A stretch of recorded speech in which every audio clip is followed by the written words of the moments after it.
তাফসীর মাহফিল সিএইচপি।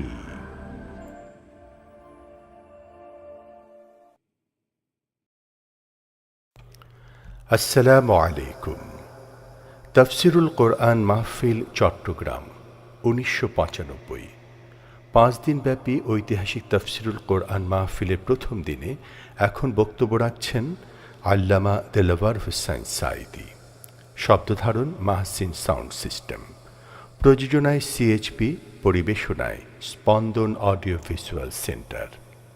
শুধু তাফসীর মাহফিল সিএইচপি চ্যানেলে এখন আল্লামা সাঈদীর বক্তব্য দেখতে পাবেন। নাহমাদুহু ওয়া নাস্তাঈনুহু ওয়া নাস্তাগফিরুহু ওয়া নাউযু বিল্লাহি মিন শুরুরি আনফুসিনা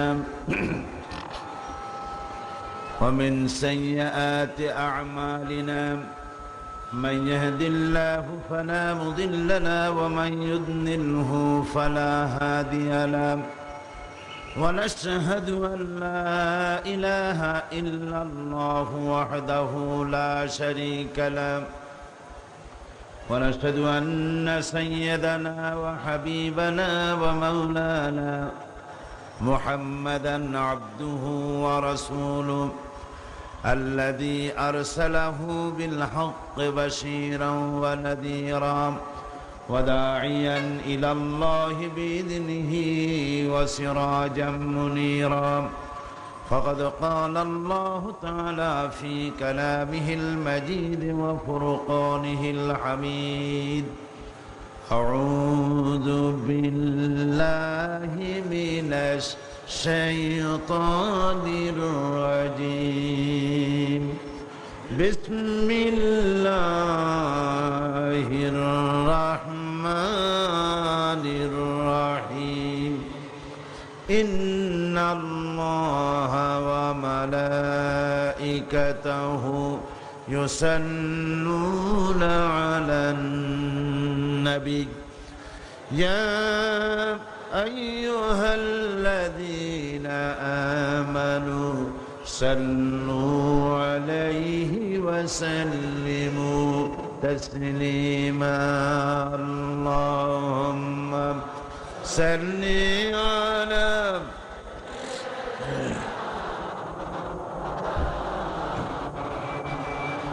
وعلى آل سيدنا مولانا محمد. জোরে সোরে মোহাব্বতের সাথে সবাই পড়েন আল্লাহুম্মা সাল্লি আলা সাইয়্যিদিনা ওয়া আলা আলি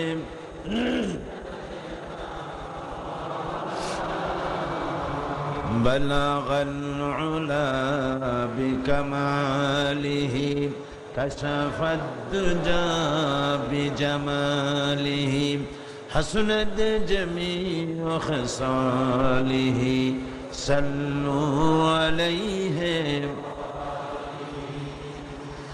محمد مصطفى تمه حبيب پاک داور فخر دو علم دل بر مولا شریف الانبیاء تم ہو. بلغ العلا بکمالہ کشف الدجى بجمالہ حسنت جمیع خصالہ صلوا علیہ. اللهم آمین. ربنا ظلمنا أنفسنا وإن لم تغفر لنا وترحمنا لنكونن من الخاسرين. أي الله رب العالمين.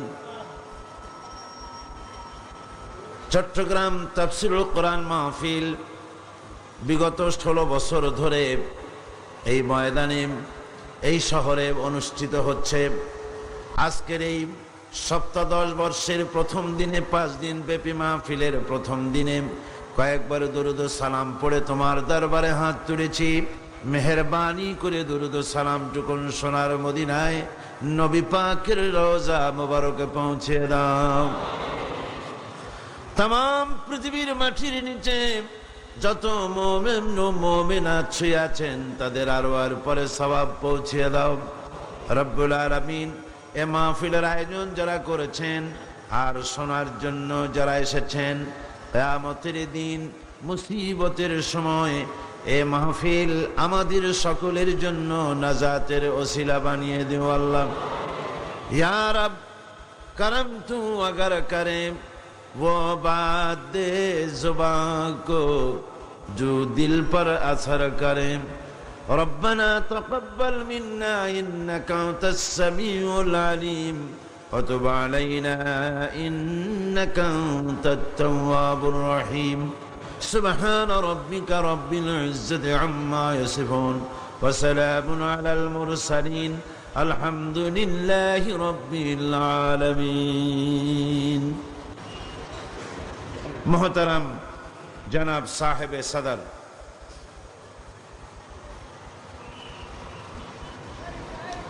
ए महफिलेर रौनक बख्श आलिम दीन सय्यदी मुर्शिदी आलिम दीन शेखुल हदीस अल्लामा हजरत मौलाना शाह अब्दुल जब्बार साहेब पीर साहेब क़िबला बैतुश्शर दामत बरकातुहुमुल आलिया, हजरात उलमाए किराम, सम्मानित सुधीमंडली, उपस्थित आमार दीनदार ईमानदार मुसलमान भाइरा, पर्दार आड़ालेर बोनेरा, सुप्रिय सांबादिक भाइरा, अस्सलामु आलैकुम व रहमतुल्लाहि व बाराकातुहु।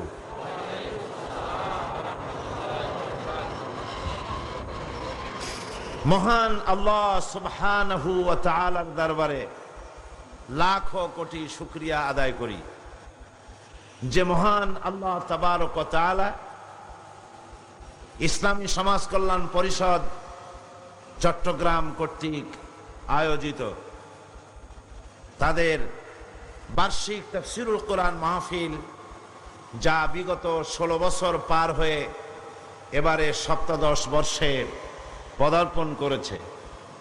मुसलसल ए तफसिरुल कुरान महफिलेर এই ধারাবাহিকতায় আজকের 5 দিন ব্যাপী তফসিরুল কোরআন মাহফিলের প্রথম দিনে আমরা উপস্থিত হতে পেরে মহান মনিবের দরবারে সেজদা অবনত হয়ে হৃদয়ের সবটুকুন আবেগ এবং শ্রদ্ধাকে উজাড় করে দিয়ে শুকরিয়া আদায় করছি মনিবের দরবারে, বলছি আলহামদুলিল্লাহ।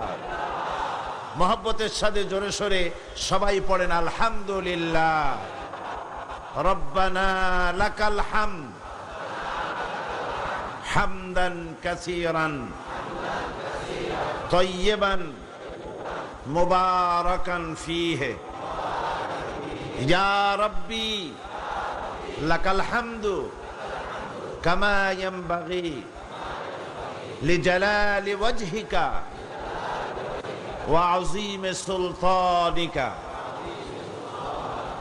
विशाल ओई आकाशेर मालिक, विस्तीर्ण এই জমিনের মালিক, গোটা বিশ্ব চরাচর, গোটা সৃষ্টি জগতের মহান মনিব আল্লাহ রব্বুল আলামিনের দরবারে শুকরিয়া আদায় করে আমরা কোরআনে কারীমের আলোচনা করার জন্য এগিয়ে যাচ্ছি।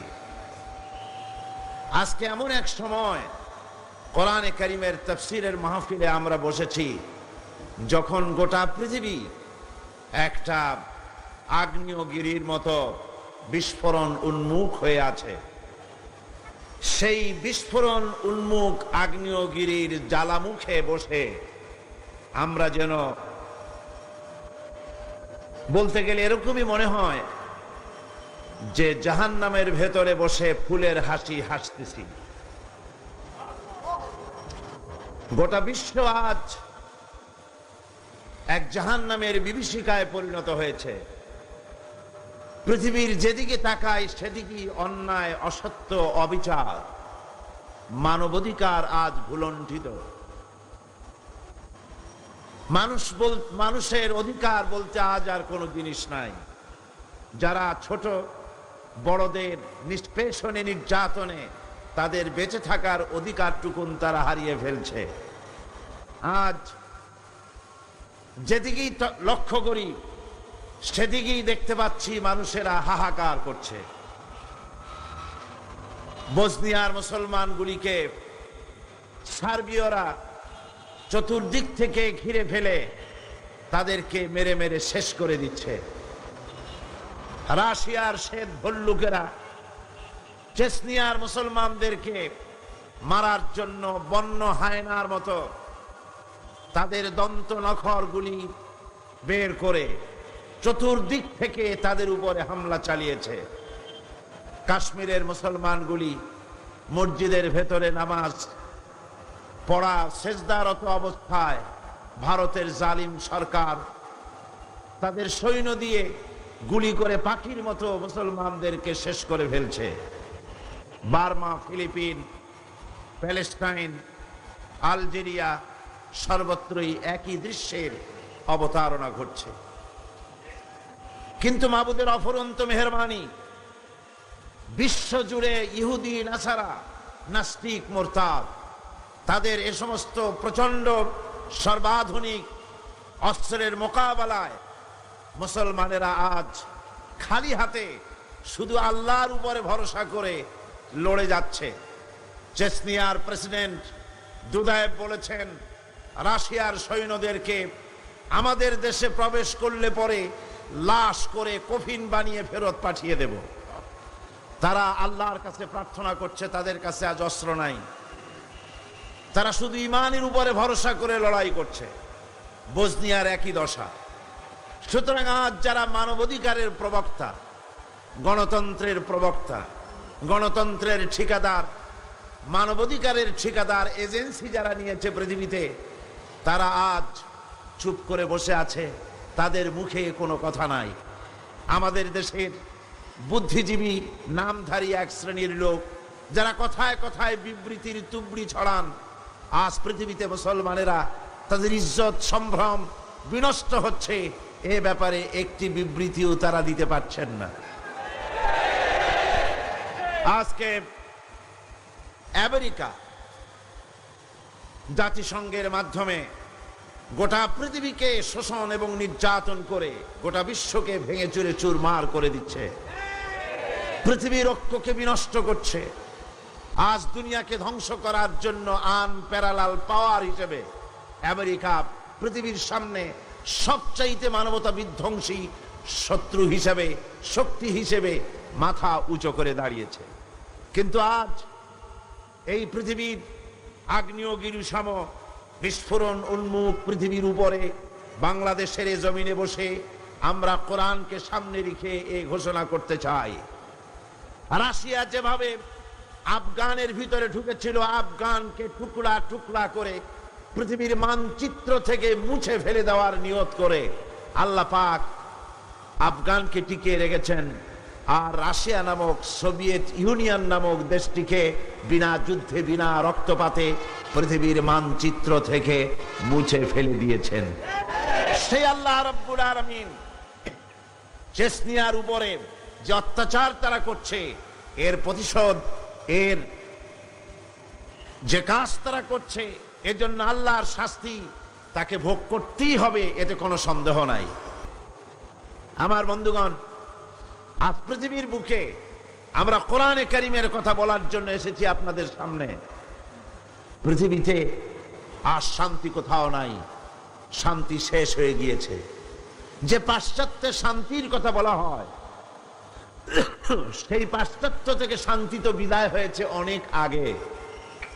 তাদের পারিবারিক বন্ধন শেষ হয়ে গিয়েছে, তাদের ফ্যামিলি স্ট্রাকচার নাই, পারিবারিক বন্ধন নাই। এইডসে গোটা দেশ আক্রান্ত, সমকামিতায় গোটা দেশ শেষ। এখন মুসলমানদের পারিবারিক বন্ধনকে এবং মুসলমানদের ঈমানকে নষ্ট করে দেওয়ার জন্যে তারা সর্বাত্মক প্রচেষ্টা চালাচ্ছে এবং এই প্রচেষ্টার একটি পথ তারা খুঁজে বের করেছিল। কায়রোতে যে নাপাক সম্মেলন তারা করেছিল কিছুদিন আগে, এই সম্মেলনটাই ছিল পৃথিবীর মুসলমানদের পারিবারিক বন্ধনকে শিথিল করে দেওয়ার জন্য। তাদের সবকিছু জারি জুরি শেষ হয়ে যাবে ইনশাআল্লাহ। এই পৃথিবীতে আল্লাহ রাব্বুল আলামিন যা কিছু সৃষ্টি করেছেন সব সৃষ্টি করেছিলেন মানুষের জন্য। হুয়াল্লাযী খালাকা লাকুম মা ফিল আরদি জামিয়া। আল্লাহ পাক বলছেন এই পৃথিবীর যা সৃষ্টি করেছি সব কার জন্যে? বলুন না জোরে সোরে, কার জন্যে? মানুষের জন্য সৃষ্টি করেছি। যাদের জন্য পৃথিবীর সব সৃষ্টি হলো সেই মানুষেরাই সবচাইতে আজ বেশি অশান্তিতে। কথা ঠিক কি রাখুন? আর যে গরু বাছুর, চন্দ্র সূর্য গ্রহ নক্ষত্র সৌররাজি নবমণ্ডল ভূমণ্ডল যা কিছু মানুষের খেদমতে তৈরি হয়েছিল তারা সব শান্তিতে, আর যাদের জন্য সৃষ্টি করা হলো তারাই আজ অশান্তিতে। আজ তাদের খাদ্যাভাব, তারা অশান্তিতে ভুগছে, তাদের অর্থনৈতিক অভাব, তাদের ভিতরে হানাহানি মারামারি, অথচ মহাশূন্যে কোনো মারামারি নাই, সমুদ্রের ভিতরে কোনো মারামারি নাই, জঙ্গলের ভিতরে কোনো মারামারি নাই, সব রয়েছে শান্তিতে। কথা ঠিক কিনা বলে? অথচ আল্লাহ রাব্বুল আলামিন ওয়াদা করেছিলেন, আল্লাহ রাব্বুল আলামিন কোরআনে কারীমের ভিতরে ওয়াদা করেছেন, ওয়ালাউ আন্না আহলাল কুরা আমানু ওয়াত্তাকাউ লাফাতাহনা আলাইহিম বারাকাতিম মিনাস সামাই ওয়াল আরদ।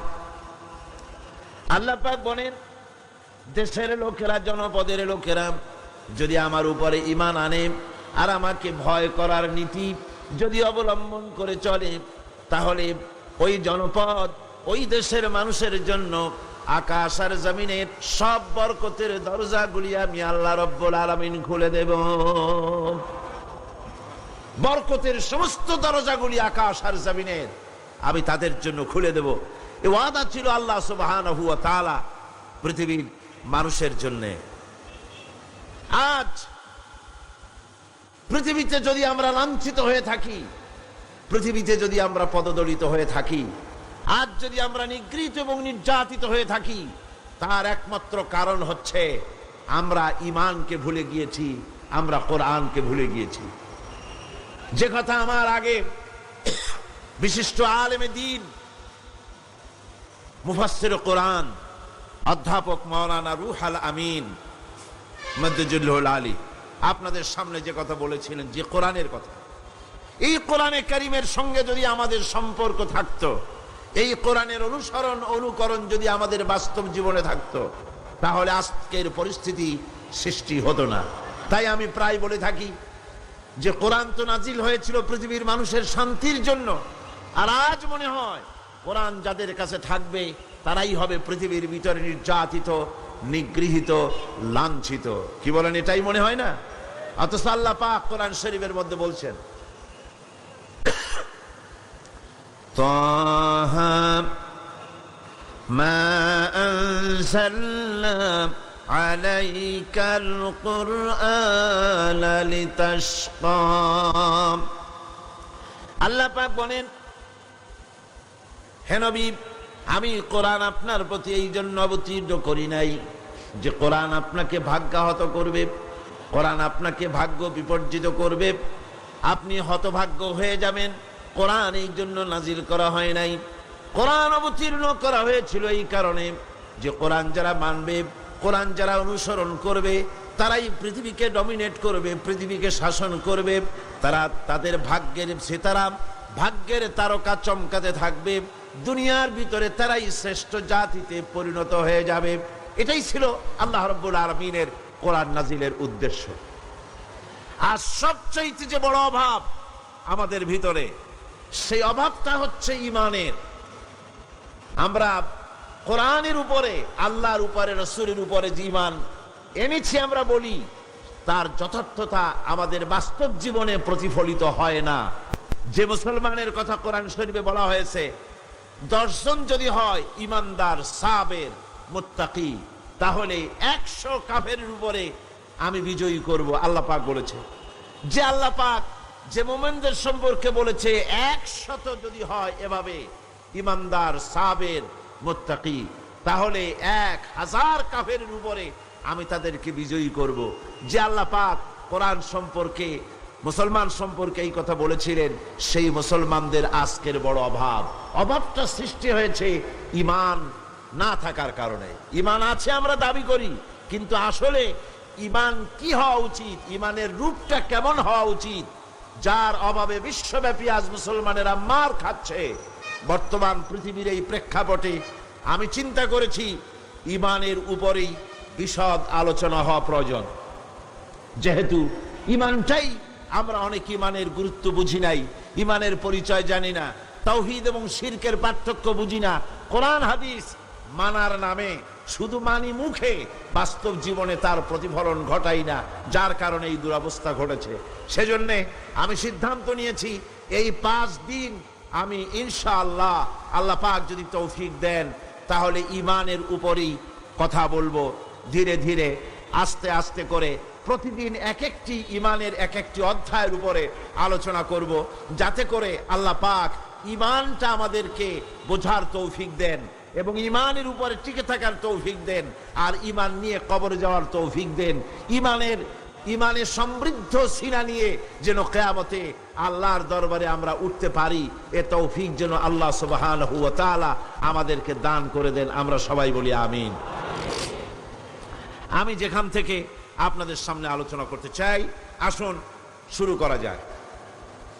শয়তানের ওয়াসওয়াসা থেকে পানাহ চেয়ে নেওয়ার জন্য আসুন আমরা সবাই পড়ি, আউযু বিল্লাহি মিনাশ শাইতানির রাজীম, বিসমিল্লাহির রাহমানির রাহিম। বিতাড়িত মরদুদ শয়তানের ওয়াসওয়াসা থেকে আল্লাহর কাছে পানাহ চেয়ে নিচ্ছি এবং পরম করুণাময় আল্লাহ রাব্বুল আলামিনের নামে শুরু করছি। সূরা আল বাকারার 22 রুকু থেকে।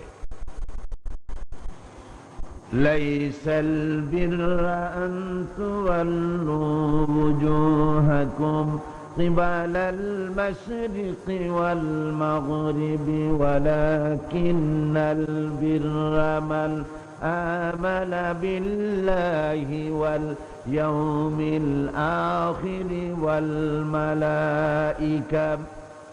والملائكة والكتاب والنبيين وآتى المال على حبه ذوي القربى واليتامى والمساكين وابن السبيل والسائلين وفي الرقاب وأقام الصلاة وآتى الزكاة والموفون بعهدهم إذا عاهدوا والصابرين في البأساء والضراء وحين البأس أولئك الذين صدقوا وأولئك هم المتقون صدق الله العظيم। সূরা আল বাকারা দ্বিতীয় পারা। এই রুকুর প্রথম দিকে আল্লাহ রাব্বুল আলামিন ইরশাদ করছেন, লাইসাল বিররা আন তুওয়াল্লু বুজুহাকুম কিবালাল মাশরিকি ওয়াল মাগরিব। পূর্ব এবং পশ্চিম দিকে মুখ ঘুরানো, এটাই কিন্তু পুণ্যবান হওয়ার জন্য পূর্ব শর্ত নয়, এটাই আসল নেক কাজ নয়। আসল নেক কাজটা কি? আসল নেক কাজটা হচ্ছে ولكن البر من آمن بالله واليوم الآخر والملائكة والكتاب والنبيين। প্রকৃতপক্ষে পুণ্যের কাজ হচ্ছে আল্লাহর প্রতি ঈমান আনা, কিতাব আখিরাত, ফেরেশতা এবং নবীদের প্রতি ঈমান আনা। এটাই হলো প্রকৃতপক্ষের পুণ্যের এবং সৎ কাজের পূর্ব শর্ত। এটাই হলো আসল পুণ্যের কাজ, আসল সৎ কাজ। আল্লাহর প্রতি ঈমান, পূর্ব পশ্চিমে মুখ ঘুরানো, এটা একটি রূপক, এটা একটি উপমা, একটা দৃষ্টান্ত আল্লাহ দিয়েছেন। মূল কথা হচ্ছে, আসল কথা হচ্ছে, পূর্ব পশ্চিমে মুখ যতই ঘুরাও এটা কোনো মূল ব্যাপার নয় নেক কাজের জন্য।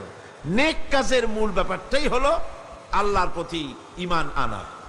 আর আল্লাহর প্রতি ঈমান আনার যে ব্যাপারটি, এ ব্যাপারে আমাদের মধ্যে তো কোনো, এইখানে যারা উপস্থিত আছি আমরা তো সবাই আল্লাহর প্রতি ঈমান এনেছি, কথা ঠিক কিনা গণ? আর ঈমানের মূল ভিত্তিটা কি? ভিত্তিটাই হলো, ফাউন্ডেশনটাই হলো লা ইলাহা ইল্লাল্লাহু মুহাম্মাদুর রাসূলুল্লাহ। জোরে সরে পড়েন, লা ইলাহা ইল্লাল্লাহ, লা ইলাহা ইল্লাল্লাহু মুহাম্মাদুর রাসূলুল্লাহ। এটাই হলো ঈমানের মূল ফাউন্ডেশন, মূল ভিত্তি। এখন ঈমানটা কি জিনিস? ঈমান আমনুন ধাতু থেকে, ধাতু থেকে নিষ্পন্ন হয়েছে। এর অর্থ হচ্ছে চরিত্রের মানসিক ভিত্তি, যেটাকে বলা হয় আরবিতে, যেটাকে বলা হয় ঈমান, বিশ্বাস, প্রত্যয়। কোরআন পৃথিবীর সমস্ত মানব মণ্ডলীকে দুই ভাগে বিভক্ত করেছে। একটা হচ্ছে ঈমান আনয়নকারী মুমিন মুসলমান, আর এক শ্রেণী হচ্ছে ঈমানকে প্রত্যাখ্যানকারী মানুষ, যাদেরকে বলা হয় সরাসরি কাফের। এর ভিতরে যারা ঈমান এনেছে তারাই হলো পৃথিবীর শ্রেষ্ঠতম মানুষ। পৃথিবীর শ্রেষ্ঠ মানুষ কারা? আল্লাহ পাক কোরআন শরীফের মধ্যে বলছেন, ইন্নাল্লাযীনা আমানু ওয়া আমিলুস সালিহাতি উলাইকা হুম খায়রুল বারিয়া। আল্লাহ পাক বলেন, নিশ্চয়ই যারা ঈমান এনেছে আর আমল সালেহ করেছে, নেক কাজ করেছে, তারাই হলো সৃষ্টির ভিতরে সবচাইতে ভালো মানুষ, শ্রেষ্ঠ মানুষ। যারা ঈমান এনেছে এবং আমল সালেহ করেছে, তারাই হলো সৎ কাজ করেছে, এরাই হলো সবচাইতে শ্রেষ্ঠ মানুষ, ভালো মানুষ। এই ঈমান আবার দুই প্রকার। এই ঈমান কয় প্রকার? এক প্রকার হচ্ছে ধর্মীয় ধরনের ঈমান, আর এক প্রকার হচ্ছে পার্থিব ধরনের ঈমান। এখন ধর্মীয় ধরনের ঈমান যেটা, সেটা হলো আল্লাহ, পরকালে বিশ্বাস করা, পরকালে জবাবদেহিমূলক জীবন যাপন করা, নবীর জীবন আদর্শকে মেনে চলা, রিসালাতকে মেনে চলা, এগুলি হলো ধর্মীয় ধরনের ঈমান। আর পার্থিব ধরনের ঈমান হচ্ছে, এখানে না আছে আল্লাহ, না আছে পরকাল, না আছে কোনো কিতাব, না আছে কোনো ফেরেশতা, না আছে কোনো রসুল, না আছে চরিত্রের কোনো বালাই, না আছে এখানে কোনো কিছু। এখানে মৌলিক চরিত্র গঠনের শিক্ষা দীক্ষা এখানে কিছুই নাই। এখানে আছে দুনিয়া কা মজা লে লো, দুনিয়া তুমহারি হ্যায়, ইট ড্রিঙ্ক অ্যান্ড বি মেরি, খাও পান করো আর ফুর্তি করো, ডু ফুর্তি নো চিন্তা। এই হলো পার্থিব ঈমানের নমুনা। এখন পার্থিব ঈমানে যারা ঈমানদার, তাদের ঈমানের চারটা ভাগ, তাদের মাবুদ হচ্ছে চারজন। পার্থিব ঈমান, এই ঈমানে যারা বিশ্বাসী, তাদের মাবুদ কয়জন? চারজন। তাদের প্রথম মাবুদ, এক নম্বরের মাবুদ হচ্ছে দেশ বা জাতি। এই দেশের জন্য, জাতির জন্য তারা প্রাণ দিতে পারে, তারা সব কিছু করতে পারে। তারা দেশের জন্য, জাতির জন্য ধন, মান, রক্ত সব দেওয়া পুণ্যের কাজ বলে মনে করে। কিন্তু ধর্মের জন্য কোনো কিছু করা, এটা পিছিয়ে যাওয়া মনে করে, যে আমাদেরকে পিছিয়ে নিয়ে যাওয়া হচ্ছে, তথাকথিত মধ্যযুগের দিকে আমাদেরকে সরিয়ে নিয়ে যাওয়া হচ্ছে। দেশ এবং জাতি হলো তাদের কাছে প্রধান। তারা ধর্মকে বাদ দিয়ে জাতি গঠন করতে চায়। এজন্য বিশ্বকবি আল্লামা ইকবাল রহমতুল্লাহ আলাইহি বলেছেন, কম মজহব সে হ্যায় মজহব জু নহি তুম ভি নহি, কম মজহব সে হ্যায় मजहब जू नहीं तुम भी नहीं, जज्बे बहम जू नहीं, মাহফিল আঞ্জুম ভি নেহি। ধর্মেতে হয় জাতির গঠন, ধর্ম নাই তো তুমিও নাই, নাইকো যদি মাধ্যাকর্ষণ, গ্রহ সূর্য ভূমিও নাই। ধর্ম দিয়ে একটা জাতির গঠন হয়, যদি ধর্মকে বাদ দিয়ে জাতি গঠন করা হয় তাহলে অবস্থা হবে মাধ্যাকর্ষণ, ল অফ গ্রাভিটেশনের কারণেই যেমন চন্দ্র সূর্য গ্রহ নক্ষত্র সৌররাজি নবমণ্ডল ভূমণ্ডল একটা আর একটাকে টেনে ধরে আছে, আকর্ষণ করে আছে, আর একটাকে কেন্দ্র করে আর একটা ঘুরছে, টিকে আছে, এর স্থিতিশীলতা আছে। যেদিন এই মাধ্যাকর্ষণ শক্তি যদি না থাকে তাহলে গ্রহ সূর্য ভূমি যেমন থাকবে না, অনুরূপ ভাবে যে জাতি গঠন হয় ধর্ম বিবর্জিত ভাবে, সেই জাতি দুনিয়ার ভিতরে টিকে থাকতে পারে না, তারা লাঞ্ছিত হয়, তারা নিগৃহীত হয়, তারা নির্যাতিত হয়। আল্লামা ইকবাল আরো সুন্দর করে বলছেন, ইনতাজা খুদাও মে বড়া সবসে वो वतन है, इनताजा खुदाओं में बड़ा सबसे वो वतन है, जो पिरहन इसका है वो मजहब का काफन है। এদের কাছে এই পার্থিব ঈমান ঈমানদার যারা, তাদের কাছে যে তাদের এই যে দেশ এবং জাতি, এই দেশ এবং জাতির জন্য স্বাদেশিকতার জন্য কওমের জন্য যেটা তারা করে এটা ধর্মের জন্য কাফন হয়ে যায়। অর্থাৎ তারা যেভাবে দেশ এবং জাতির পূজা করে এতে করে ধর্মকে কাফন পরিয়ে দেওয়া হয়। সেই জন্য ধর্ম জাতি গঠন হতে পারে না যদি ধর্ম না থাকে। পার্থিব ঈমানে যারা ঈমানদার তারা ধর্ম বিবর্জিত ভাবেই তারা দেশ এবং কওমকে তারা মর্যাদা দেয়। দেশের পানির ব্যাপারে, নদীর ব্যাপারে, গাছের ব্যাপারে, তরুলতার ব্যাপারে, সূর্যের ব্যাপারে অনেক গান রচনা করতে পারে। তাদের কবিতা শক্তি উচ্চারিত হতে থাকে, সুন্দর সুন্দর কবিতা সাহিত্য তারা লেখে। কিন্তু পার্থিব ঈমানদার ব্যক্তি যারা, পার্থিব ঈমানে যারা বিশ্বাসী, তাদের তৃতীয় খোদা হলো তাদের দেশের আইন। এই আইনকে তৈরি করে তারা নিজেরা, একে পূজাও করে তারা নিজেরা, একে জোড়া তালি দিয়ে টিকেও রাখে তারা নিজেরা। এই আইন তারা নিজেরাই তৈরি করে আর জোড়া তালি দিয়ে বাঁচায় রাখার চেষ্টা করে। যেমন বাংলাদেশের সংবিধান, এটি একটি আইন। এই সংবিধান তৈরি হয়েছে 1900 কত সনে? বলেন 1900 কত সনে?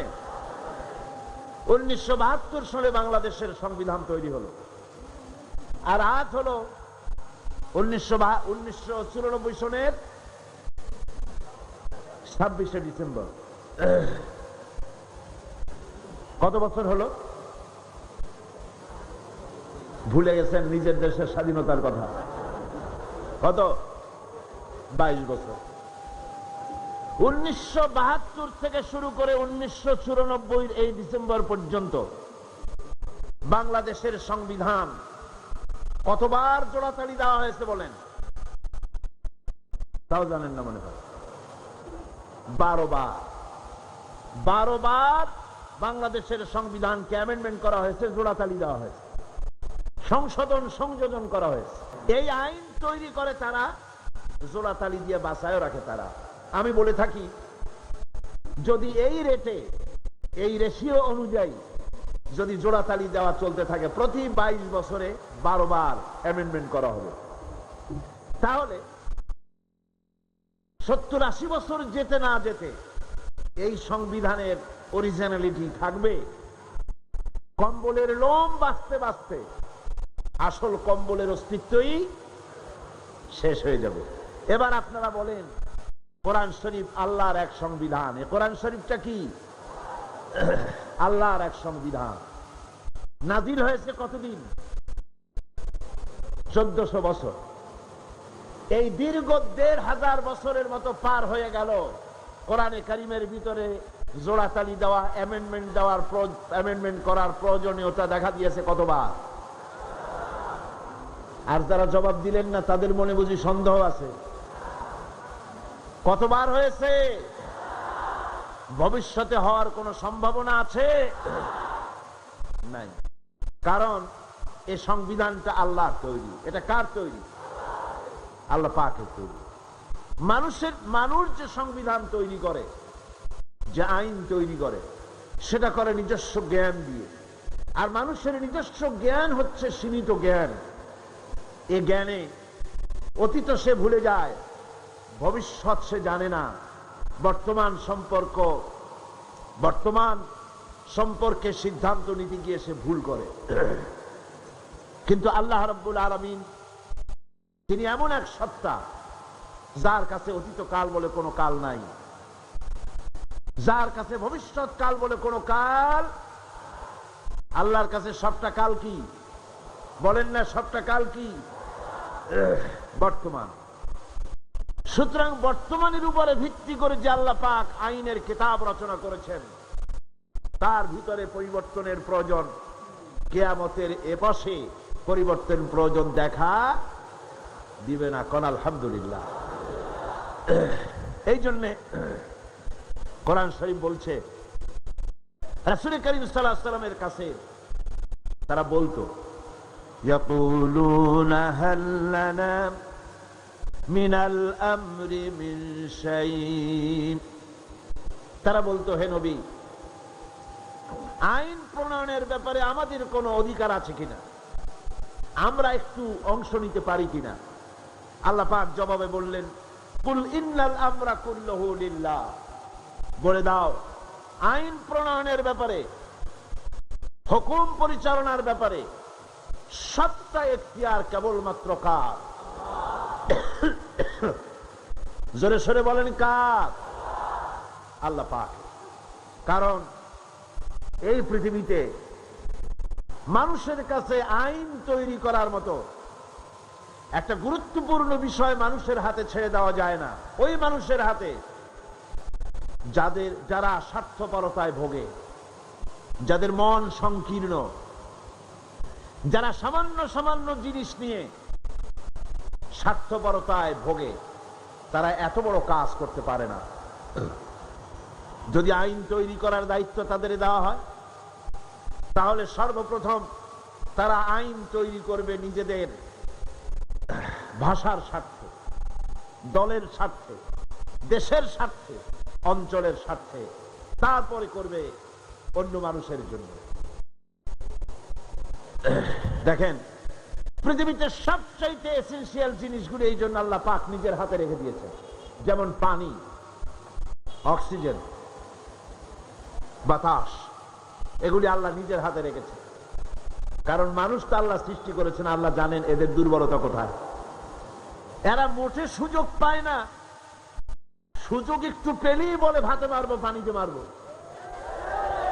আর এদের হাতে যদি আইন তৈরি করার দায়িত্ব দিয়ে দেওয়া হয়, আর এই সব গুরুত্বপূর্ণ জিনিস যদি তাদের হাতে তুলে দেওয়া হয়, তাহলে ক্ষমতায় যেতে পারলে তারা বিরোধী দলকে বলবে, আমাদের দলে না আসা পর্যন্ত, আমাদের বশ্যতা স্বীকার না করা পর্যন্ত বাতাস দেব না, অক্সিজেন দেব না, পানি দেব না।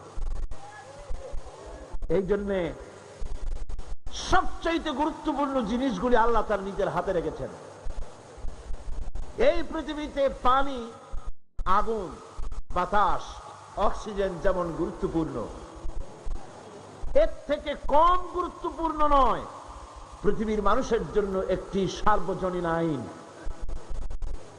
যেহেতু বাতাস থাকুক, বাতাস তো আছে পৃথিবীতে, বাতাসের অভাব নাই, পানির অভাব নাই, আগুনের অভাব নাই, অক্সিজেনের অভাব নাই, তারপরেও মানুষেরা আজ নির্যাতিত, নিষ্পেষিত, নারীরা অধিকার হারা, শ্রমিকরা অধিকার থেকে বঞ্চিত, কালো মানুষ সাদা মানুষের নির্যাতনে নাগরিক অধিকার থেকে বঞ্চিত। ছোট ছোট শক্তিগুলিকে বৃহৎ শক্তিগুলি শেষ করে দিচ্ছে। সুতরাং আইনের মতো এই গুরুত্বপূর্ণ একটি বিষয় আল্লাহ পাক নিজের হাতে রেখেছেন। কার হাতে রেখেছেন? নিজের হাতেই রেখেছেন। সে আইনের কিতাবখানার নাম হলো, এটার নাম হলো কোরআন। তাই আল্লাহ রাব্বুল আলামিন তার উপরে যারা ঈমান আনে তাদের ঈমানের ভিতরে আল্লাহ থাকে, রাসূল থাকে, পরকাল থাকে, জবাবদিহিমূলক আচরণ থাকে। সে ব্যাখ্যা পরে দেব। আর পার্থিব ঈমানে যারা বিশ্বাসী, পার্থিব ঈমান যাদের রয়েছে, পার্থিব ধরনের ঈমান যাদের, তাদের ঈমান হলো 3 নম্বরে হতেছে তাদের দেশের আইন, 4র্থ নম্বরে তাদের মাবুদ হচ্ছে, 4র্থ নম্বরের খোদা হচ্ছে তাদের কাছে তাদের নফস, প্রবৃত্তি। এই নফসের গোলামি তারা করে, প্রবৃত্তির গোলামি তারা করে, মন যা চায় তাই তারা করে। সেখানে কোনো বাধা নাই, সেখানে কোনো বিপত্তি নাই, সেখানে কোনো আইন নাই, নীতি নৈতিকতার কোনো বালাই নাই, মন যা চায় তাই তারা করে। এটা হলো 3 নম্বর। সর্বশেষ মাবুদ, 4র্থ নম্বরের মাবুদ যেটা তাদের, তা হলো তাদের হিকমত এবং বিচক্ষণতা। এই হিকমত আর বিচক্ষণতা তাদের, এ দিয়ে তারা এখানে সামান্য কিছু, এই হিকমত দিয়ে, এই বিজ্ঞান দিয়ে, এই কলা কুশলতা দিয়ে, এই বিচক্ষণতা দিয়ে সামান্য কিছু তাদের কল্যাণ হলেও সার্বিকভাবে তাদের কোনো কল্যাণ বয়ে আসে না। এই 4 ধরনের মাবুদের উপরে বিশ্বাস থাকার কারণে তাদের নীতি নৈতিকতার সকল দরজা বন্ধ হয়ে যায়। তারা নিজের জ্ঞান, নিজের দেশ, নিজের আইন, নিজের জাতি, এর উপরে বিশ্বাস থাকে বলে তাদের ঊর্ধ্বতন এমন কোন ক্ষমতা, এমন কোন ক্ষমতাবান কেউ নাই বলে তাদের বিশ্বাস, যার কাছে তাদের জীবনের কোনো কিছুর হিসাব দিতে হবে। এই জন্য জবাবদেহিমূলক জীবনযাপন তারা করে না।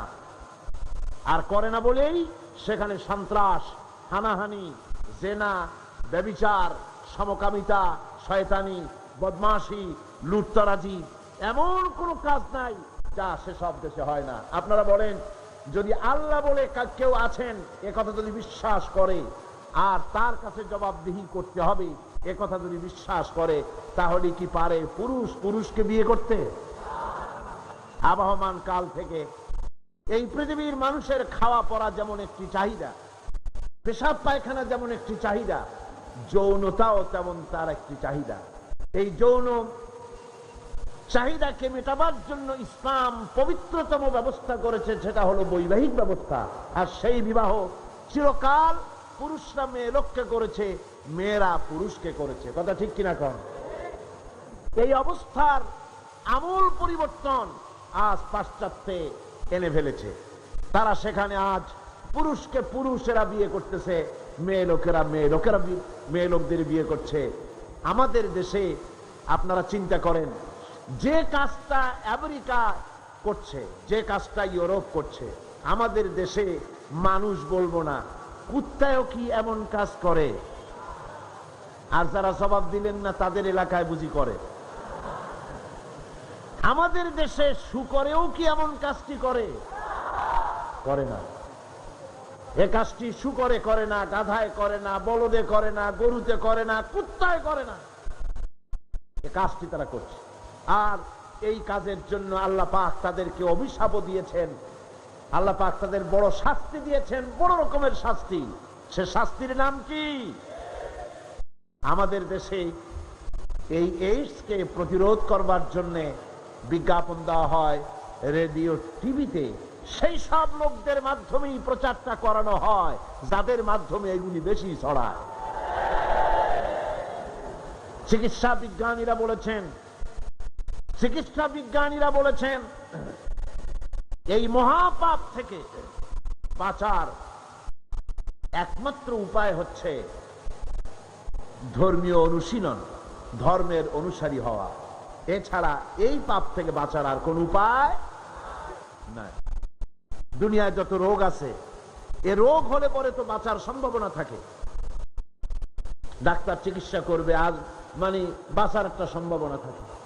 আর এইডস হলে পরে অবস্থা তো এই হয়, ডাক্তার দ্বিতীয়বার যখন দেখতে আসে তখন বলে যে তুমি এখনো মরো নাই, তুমি যে বেঁচে আছো এখন, এটা তো আশ্চর্য কথা। সুতরাং এই পৃথিবীতে ঈমান হচ্ছে সবচাইতে বড় জিনিস। এই ঈমানকে আমি দুটি ভাগ করলাম আপনাদের সামনে। একটি ভাগ হচ্ছে ধর্মীয় ধরনের, আর একটি ভাগ হচ্ছে পার্থিব ধরনের। পার্থিব ধরনের ঈমানে খোদা হয় কয়জন? 4 জন। আর সত্যিকারের ঈমানদার যারা, আল্লাহর উপরে যারা ঈমান আনে, ধর্মীয় ধরনের ঈমান, সেখানে ঈমানের কতগুলি স্তর আছে। সেই স্তরগুলির কথাই আমি আপনাদেরকে বলবো। এখন ঈমান এটা কোনো মৌখিক দাবির বিষয় নয়। ঈমান এনেছি এ কথা বললেই সারবে না। আল্লাহ রাব্বুল আলামিন কোরআনে কারীমের ভিতরে বলেছেন, ওয়া মিনান নাসি মান ইয়াকুলু আমান্না বিল্লাহি ওয়া বিল ইয়াউমিল আখির ওয়া মা হুম বিমুমিনিন। আল্লাহ রাব্বুল আলামিন বলেন, লোকেদের ভিতরে এমন বহু লোক আছে যারা বলে আল্লাহ এবং পরকালের উপরে বিশ্বাস স্থাপন করেছি। আল্লাহ বলেন, ওমা হুম বিমুমিনিন, এরা মুমিন না। লক্ষ্য করুন, যেখানে আল্লাহ এবং পরকালে বিশ্বাস করা হলো মৌলিক বিষয় ঈমানে, আল্লাহ এবং পরকালকে বিশ্বাস করেছি এ কথা বলার পরে আল্লাহ পাক বলছেন ওমা হুম বিমুমিনিন, এরা মুমিন না। কারণ কি?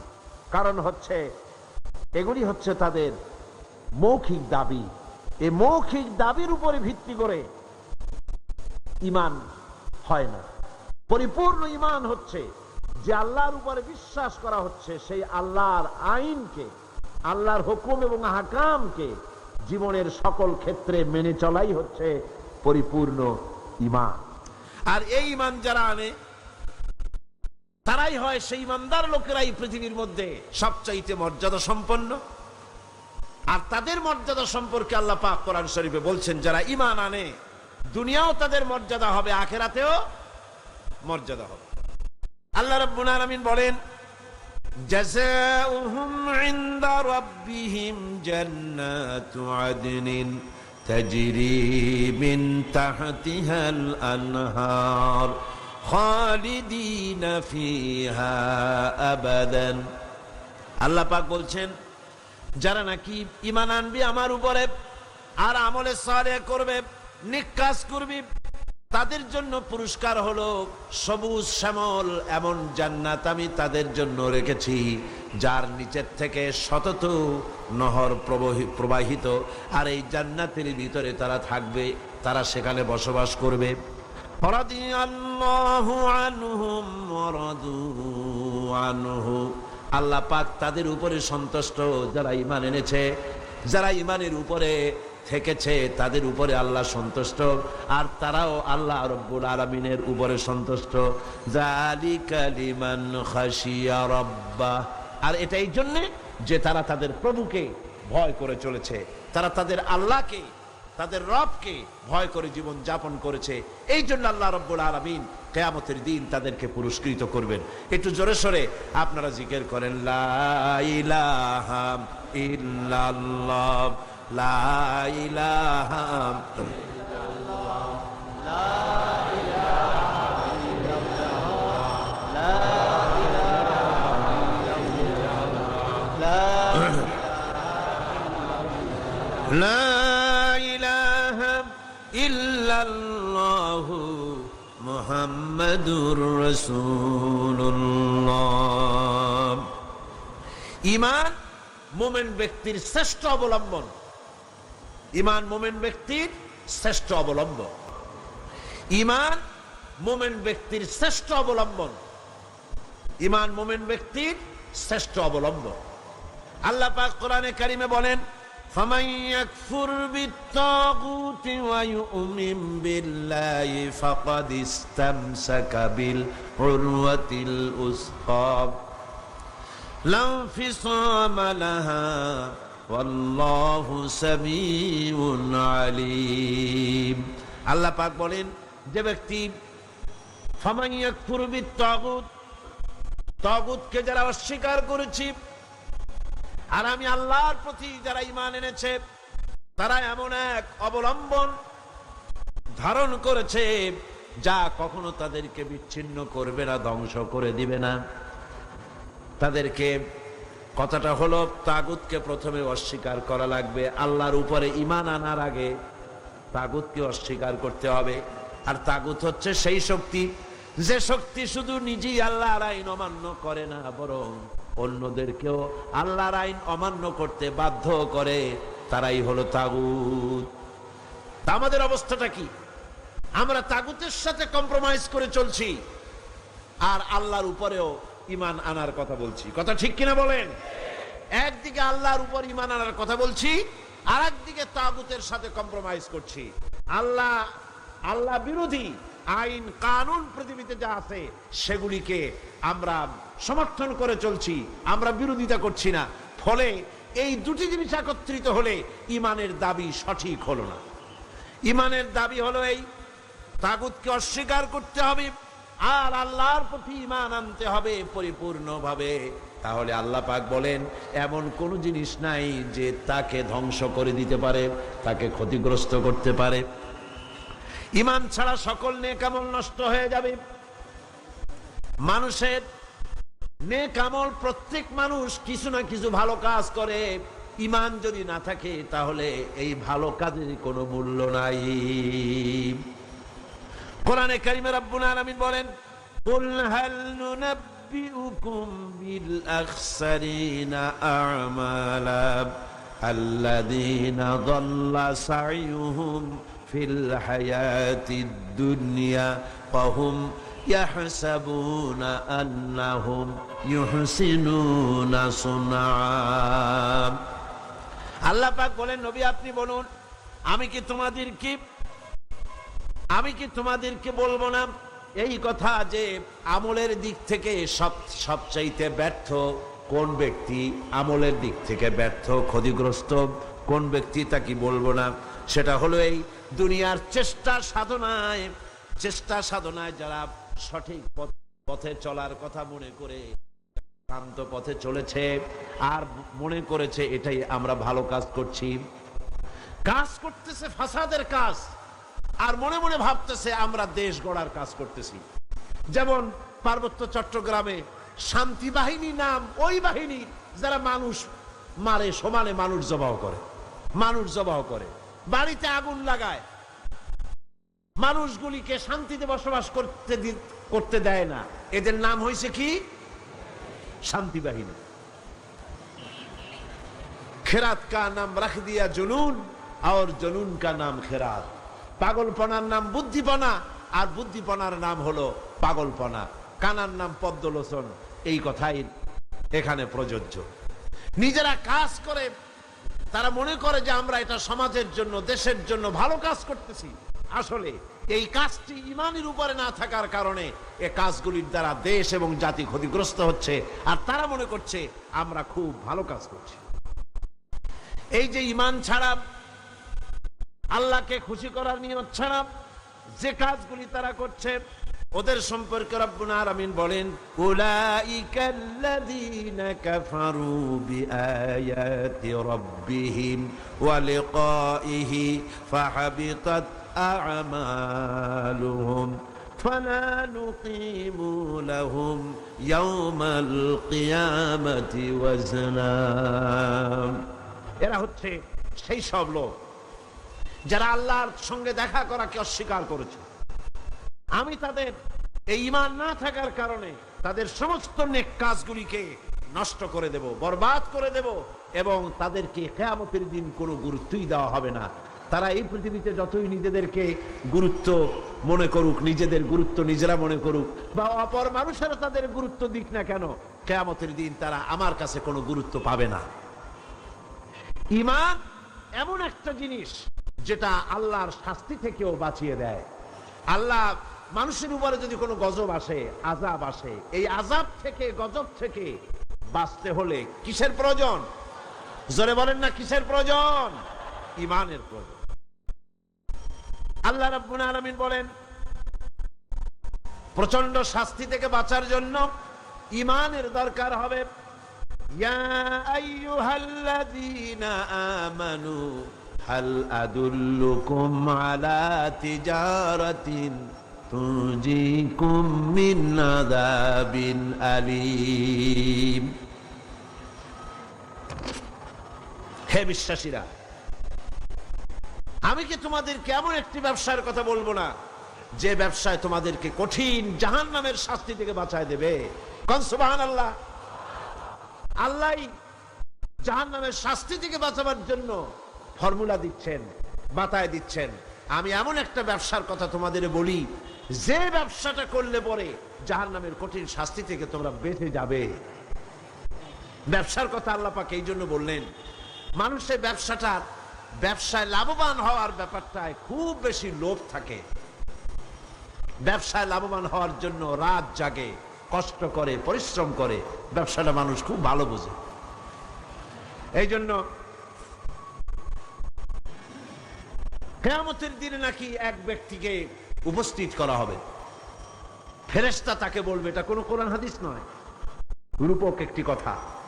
ফেরেশতা তাকে জিজ্ঞেস করবে, সে লোকটা বড় ব্যবসায়ী, পৃথিবীতে নাম করা ব্যবসায়ী ছিল।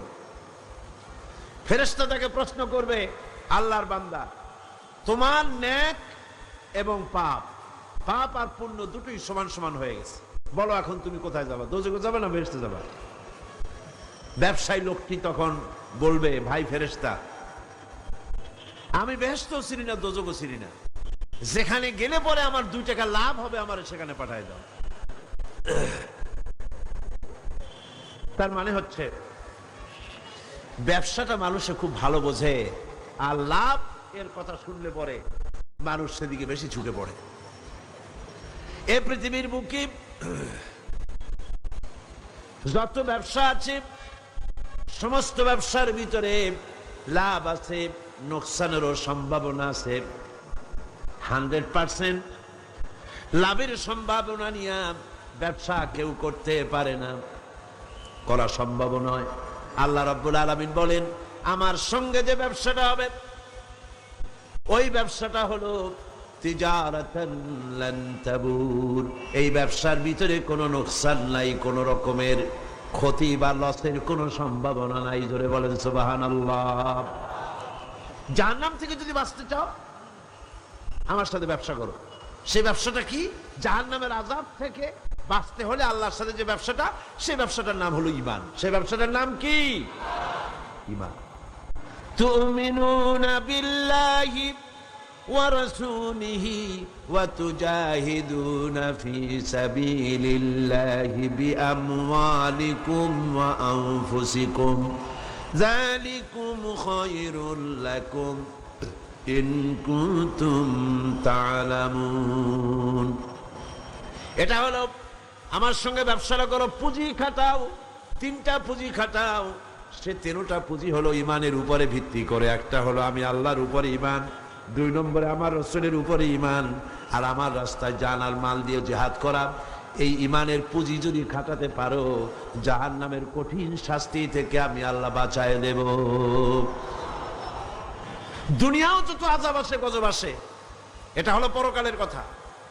দুনিয়ায় যত শাস্তি আছে, গজব আসি, দুনিয়ার আযাব থেকেও বাঁচার জন্য আল্লাহ পাক বলেন ঈমান হলো একমাত্র অবলম্বন। ঈমান যদি থাকে দুনিয়ার আযাব থেকেও বাঁচায় দেব। ওয়ালাম্মা জাআ আমরুনা নাজ্জাইনা হুদান ওয়াল্লাযীনা আমানু মাআহু বিরহমাতিম মিন্না ওয়ানাজ্জাইনাহুম মিন আযাবিন গালিয। আল্লাহ পাক বলেন, যখন আমার আযাবের ফয়সালা হয়ে গেল, চূড়ান্ত রূপে আযাবের ফয়সালা হয়ে গেল কওমে হুদের উপরে, আমি তখন হুদকে এবং তার উপরে যারা ঈমান এনেছিল, আমার উপরে যারা ঈমান এনেছিল, ঈমানদারদেরকে হুদের সঙ্গে আমি বাঁচাইয়া দিলাম, আমার গজব থেকে তাদেরকে রক্ষা করলাম। সুতরাং ঈমান হলো আসল জিনিস। সে আসল জিনিসের সাথে আমাদের সম্পর্ক খুবই কম। ঈমান হচ্ছে পৃথিবীর শান্তি এবং সমৃদ্ধির চাবিকাঠি।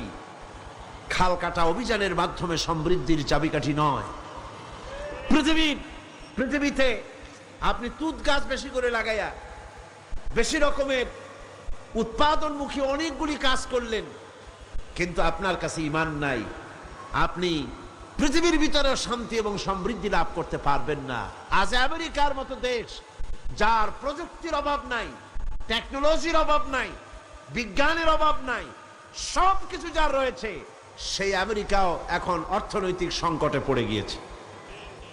এই অর্থনৈতিক সংকট থেকে বাঁচবার জন্য বেচারা, ওদের তো বুদ্ধি কম না, বুদ্ধি খুব ভালো। বুদ্ধি আল্লাহ যাদের বেশি হওয়ার কথা ছিল, আল্লাহ যাদের বুদ্ধি বেশি দেওয়ার কথা ছিল, যাদের বুদ্ধি বেশি হবে, তাদের মগজই আজকে খালি হয়ে গেছে। আমেরিকা তার অর্থনৈতিক সংকটের কারণে বিশাল মাথা ভারী সৈন্য, এই এত সৈন্য পুষবে কি করে? কষ্ট হয়ে গেছে, মুসিবত হয়ে গেছে এই বিরাট সেনাবাহিনী তার জন্য। কি চালাক, কি বুদ্ধিটা! সে বুদ্ধি করে সাদ্দামকে বলে দিল, তোমার কিছু সংখ্যক সৈন্য কুয়েতের বর্ডার দিয়ে একটু মার্চ করায় আনো, যুদ্ধ টুদ্ধ দরকার নাই, খালি একটা মার্চ করায় নিয়ে আসো। সাদ্দাম তার 60,000 সৈন্য কুয়েতের বর্ডার দিয়ে মার্চ করায় নিয়ে আসলো। কুয়েত তো স্থিত, মার্চ দেখেই তার অবস্থা কাহিল। আমেরিকা বলল, কোনো ভয় নাই, এ সাদ্দাম ভারী দুষ্ট, তোমারে শেষ করবে, আমি আসতেছি, আমি থাকতে তোমার ভরসা কি, মানে এই ভয় কি? সাহায্য চাওয়ার আগেই 2 লক্ষ সৈন্য পাঠিয়ে দিল কুয়েতে। এই 2 লক্ষ সৈন্য, সাদ্দাম তো শুধু মার্চ করে, তার সৈন্য ব্যারাকে বাড়ায় দিয়েছে। 2 লক্ষ সৈন্য কুয়েতের বুকে আজ অবস্থান করছে। এই 2 লক্ষ সেনাবাহিনীকে খাওয়া পরা, তাদের বেতন, তাদের চিকিৎসা, তাদের সামরিক মহড়া, সব খরচ বহন করতে হবে কুয়েতকে এবং সৌদি আরবিয়াকে। দেখেন অবস্থা। তাহলে বোঝা গেল ঘটনাটা বাইদি ভাই আমি বললাম, মূল আমি যেটা বলতে চেয়েছি যে জমিন থাকলেই, প্রযুক্তি থাকলেই সমৃদ্ধি আসে না। সমৃদ্ধির জন্য, স্বস্তির জন্য, স্থিতিশীলতার জন্য, সবকিছুর জন্য প্রয়োজন হচ্ছে ঈমান। সবকিছুর জন্য প্রয়োজন কি? ঈমান। ঈমানটা এলেই, জমিনটা তো আল্লাহর, জমিনটা কার? আল্লাহ রাব্বুল আলামিন বলেছেন, আমি যেখান থেকে শুরু করেছিলাম ভূমিকার ভিতরে, যেখানে বলেছিলাম ওয়ালাউ আন্না আহলাল কুরআ আমানু ওয়াত্তাকাউ লাফাতাহনা আলাইহিম বারাকাতিম মিনাস সামাই ওয়াল আরদ।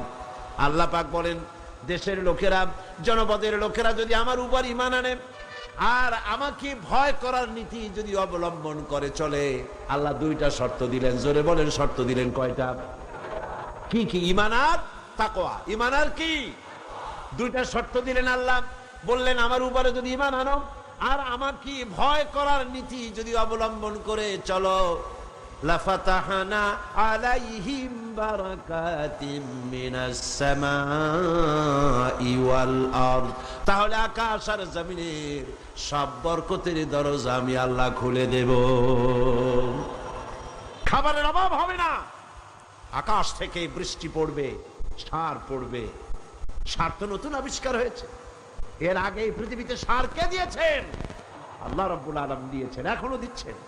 পৃথিবীর মাটিতে আমি এই মাটির বরকতের সব দরজা খুলে দেব। আমাদের দেশে কোনো জিনিসের অভাব নাই। ভোলায় গেছিলাম, ভোলা, বরিশাল, গ্রেটার বরিশাল, এর মধ্যে ভোলা এখন একটা জেলা। সেখানে শুনলাম তেলের কূপের সন্ধান পাওয়া গেছে, কিন্তু তেল উঠাইতে পারতেছে না। তেল আমাদের দেশেও আছে, আমাদের দেশেও তেল আছে, কোন আলহামদুলিল্লাহ। অনেক সম্পদ আছে। আল্লাহ পাক বলছেন, আমার উপরে যদি ঈমান আনো আর আমাকে ভয় করার নীতি যদি অবলম্বন করো, মাটির তলার তেল সবটুকুন বের করে দেব। আর যদি আমার উপর ঈমান না আনো, আমাকে যদি ভয় না করো, বরং আমাকে যদি বৃদ্ধাঙ্গুষ্টি প্রদর্শন করে চলো, মাটির তেল উঠবে না, তোমাদের তেল বের করে ছাড়বো। আমার ভাইয়েরা, সুতরাং আজকে শান্তি, স্বস্তি, প্রবৃদ্ধি, সমৃদ্ধি, স্থিতিশীলতা, রাজনৈতিক স্থিতিশীলতা, স্বাধীনতার গ্যারান্টি সবটা নির্ভর করে ঈমানের উপরে। কিসের উপরে? যারা বলেন কিসের উপরে? ঈমানের উপর। এবার আমি বলবো, প্রত্যেকটি জিনিসের বিপরীত আর একটা জিনিস থাকে, থাকে না? থাকে কি না? যেমন রাতের বিপরীতে দিন, আকাশের বিপরীতে জমিন, অমাবস্যার বিপরীতে পূর্ণিমা, ভালোর বিপরীতে মন্দ, সত্যের বিপরীতে মিথ্যা, আবার সুন্নতের বিপরীতে বেদাত, তাওহীদের বিপরীতে শিরক। অনুরূপ ভাবে এই পৃথিবীতে ঈমানের বিপরীত আর একটা শব্দ আছে, যার নাম হলো কুফর। যার নাম কি? কুফর। ঈমান বুঝতে হলে কুফরকে জানতে হবে, তা না হলে পরে আপনার অজান্তেই আপনার ভেতর থেকে কুফরির আচরণ বেরিয়ে পড়তে পারে। যেমন মানুষ যদি না জানে যে পশুর আচরণ কি, মানুষ যদি না জানে পশুর আচরণ কি, তাহলে এই মানুষ নিজেই তার অজান্তে তার ভিতর থেকে পশু প্রবৃত্তি বেরিয়ে যেতে পারে কিনা? কোন পারে। সেই জন্য ঈমান আনতে হলে আপনাকে অবশ্যই কুফরকে জানতে হবে, কুফরি কি। যদি তা না জানেন, সওয়াবের নিয়তি কুফরি করে বসবেন, সওয়াবের নিয়তি শিরক করে বসবেন, সওয়াবের নিয়তি বিদআত করে বসবেন। এই জন্য একটার বিপরীত আর একটা কি, সে জিনিস সম্পর্কে সম্যক জ্ঞান অর্জন করতে হবে। কুফর শব্দের অর্থ হচ্ছে গোপন করা। কুফর শব্দের অর্থ হলো গোপন করা, ঢেকে রাখা। এখানে কোরআন শরীফে ব্যবহার করা হয় আল্লাহর আনুগত্যকে অস্বীকার করা, কোরআনকে অস্বীকার করা, হাদিসকে অস্বীকার করা, রিসালাতকে অস্বীকার করা, আখিরাতকে অস্বীকার করা। এটাকেই বলা হয় আরবিতে কি? কুফর। কোরআনে কারীমের ভিতরে আল্লাহ এই শব্দটি এভাবে বলছেন, কাইফা তাকফুরুনা বিল্লাহি ওয়া কুনতুম আমওয়াতান ফাহিয়াকুম সুম্মা ইউমিতুকুম সুম্মা ইউহয়িকুম সুম্মা ইলাইহি তুরজাউন। আল্লাহ রাব্বুল আলামিন বলেন, কেমন করে কুফরি করো আমার সঙ্গে, কেমন করে আমার সঙ্গে বিদ্রোহিতা পোষণ করো, কেমন করে আমার বিরুদ্ধে আমাকে অস্বীকার করো, অথচ তুমি মৃত্যু ছিলে, আমি আল্লাহ তোমাকে প্রাণ দিয়েছি, তুমি নিষ্প্রাণ ছিলে, আমি তোমাকে প্রাণ দিয়েছি, তারপরে এই প্রাণ দেওয়ার পর আবার আমি তোমাকে মৃত্যু করব, এরপরে আমি তোমাদেরকে আবার জিন্দা করব, আবার তোমাদের সকলকেই আমার কাছে ফিরে আসতে হবে। বিনা অস্তিত্বে যে আল্লাহ পাক তোমার অস্তিত্ব দিলেন, সে আল্লাহর সঙ্গে কুফরিটা কেমন করে করো?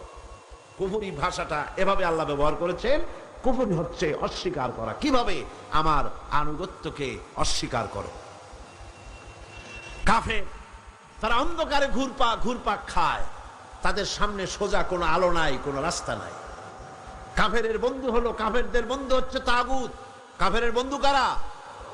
আল্লাহ পাক বলেন, ওয়াল্লাযীনা কাফারু আউলিয়াউহুমুত তাগুত ইউখরিজুনাহুম মিনান নূরি ইলায যুলুমাত। কাফেরদের বন্ধু হলো, কাফেরদের অভিভাবক, কাফেরদের নেতা, তারা হলো তাগুত। আর তাগুত হলো নিজেও আল্লাহর আইন মানে না, অন্যদেরকেও আল্লাহর আইন মানতে দেওয়ার, মানার সব পথ রুদ্ধ করে দেয়, ওর নাম হলো তাগুত। আল্লাহ বলেন কাফেরদের বন্ধু হলো তাগুত। এই তাগুতেরা কাফেরদেরকে ইউখরিজুনাহুম মিনান নূরে ইলায যুলুমাত, এই আলো থেকে এদেরকে অন্ধকারের ভিতরে নিয়ে যায়। তাগুতেরা, তাগুত শক্তি কাফেরদেরকে আলো থেকে কোথায় নিয়ে যায়? অন্ধকারের ভিতরে নিয়ে যায়। আলো হচ্ছে ইসলাম। আলো কি? ইসলাম। আর অন্ধকার কি? মানুষের তৈরি করা মতবাদ।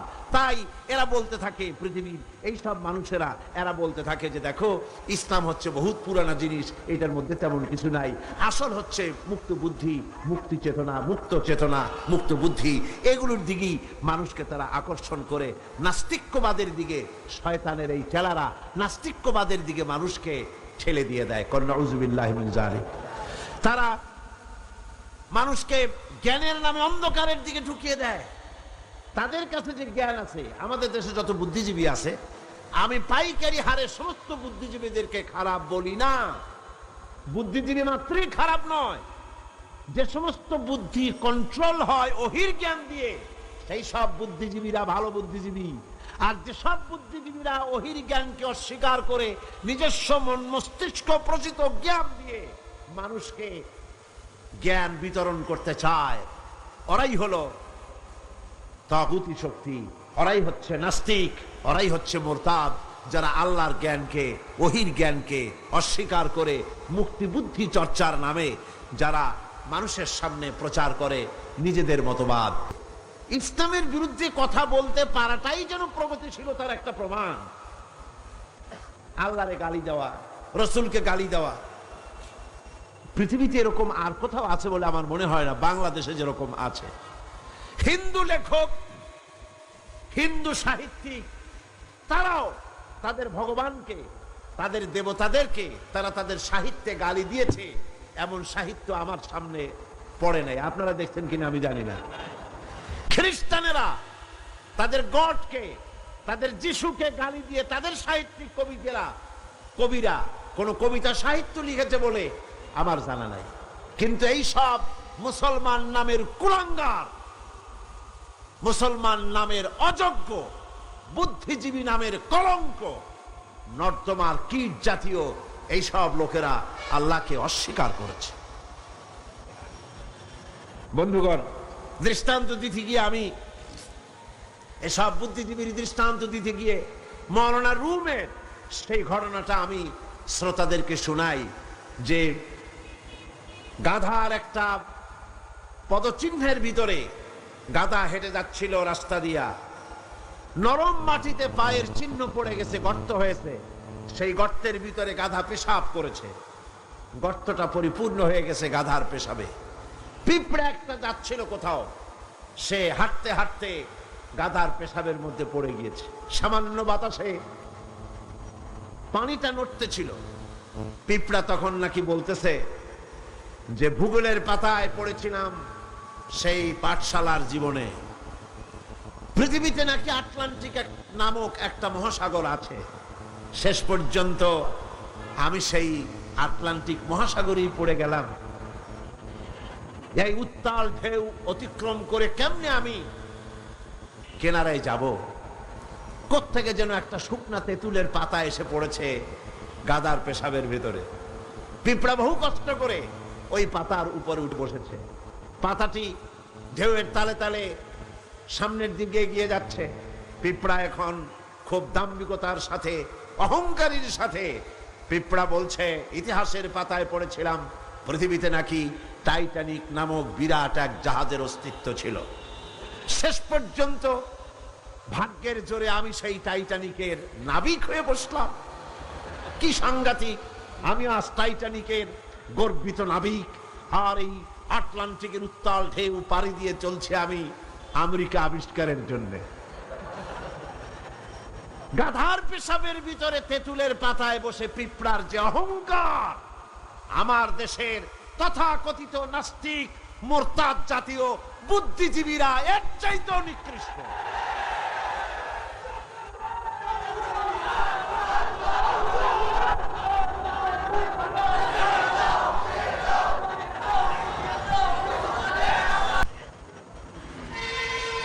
সৃষ্টিকুলের মধ্যে নাস্তিক এবং মুরতাদরা হচ্ছে সবচাইতে নিকৃষ্ট, যারা আল্লাহকে অস্বীকার করেছে। ইমানদারেরা হলো, আমি প্রথমেই বলেছি, পৃথিবীর মধ্যে কোরআনের আয়াত দিয়ে বলেছি, পৃথিবীতে শ্রেষ্ঠ কারা? ইমানদারেরা। চিল্লা এখন, পৃথিবীর শ্রেষ্ঠ মানুষ কারা? আর ওই মুরতাদ আহমদ শরীর বলেছে মুসলমানেরা হচ্ছে ইতর। নাস্তিকরাই হলো সবচেয়ে ভালো মানুষ, আর আস্তিক যারা আল্লাহরে মানে তারা হলো সবচেয়ে নিকৃষ্ট মানুষ। আর আল্লাহ বলছেন পৃথিবীতে ইমানদারেরা শ্রেষ্ঠ মানুষ কারা? ইমানদার।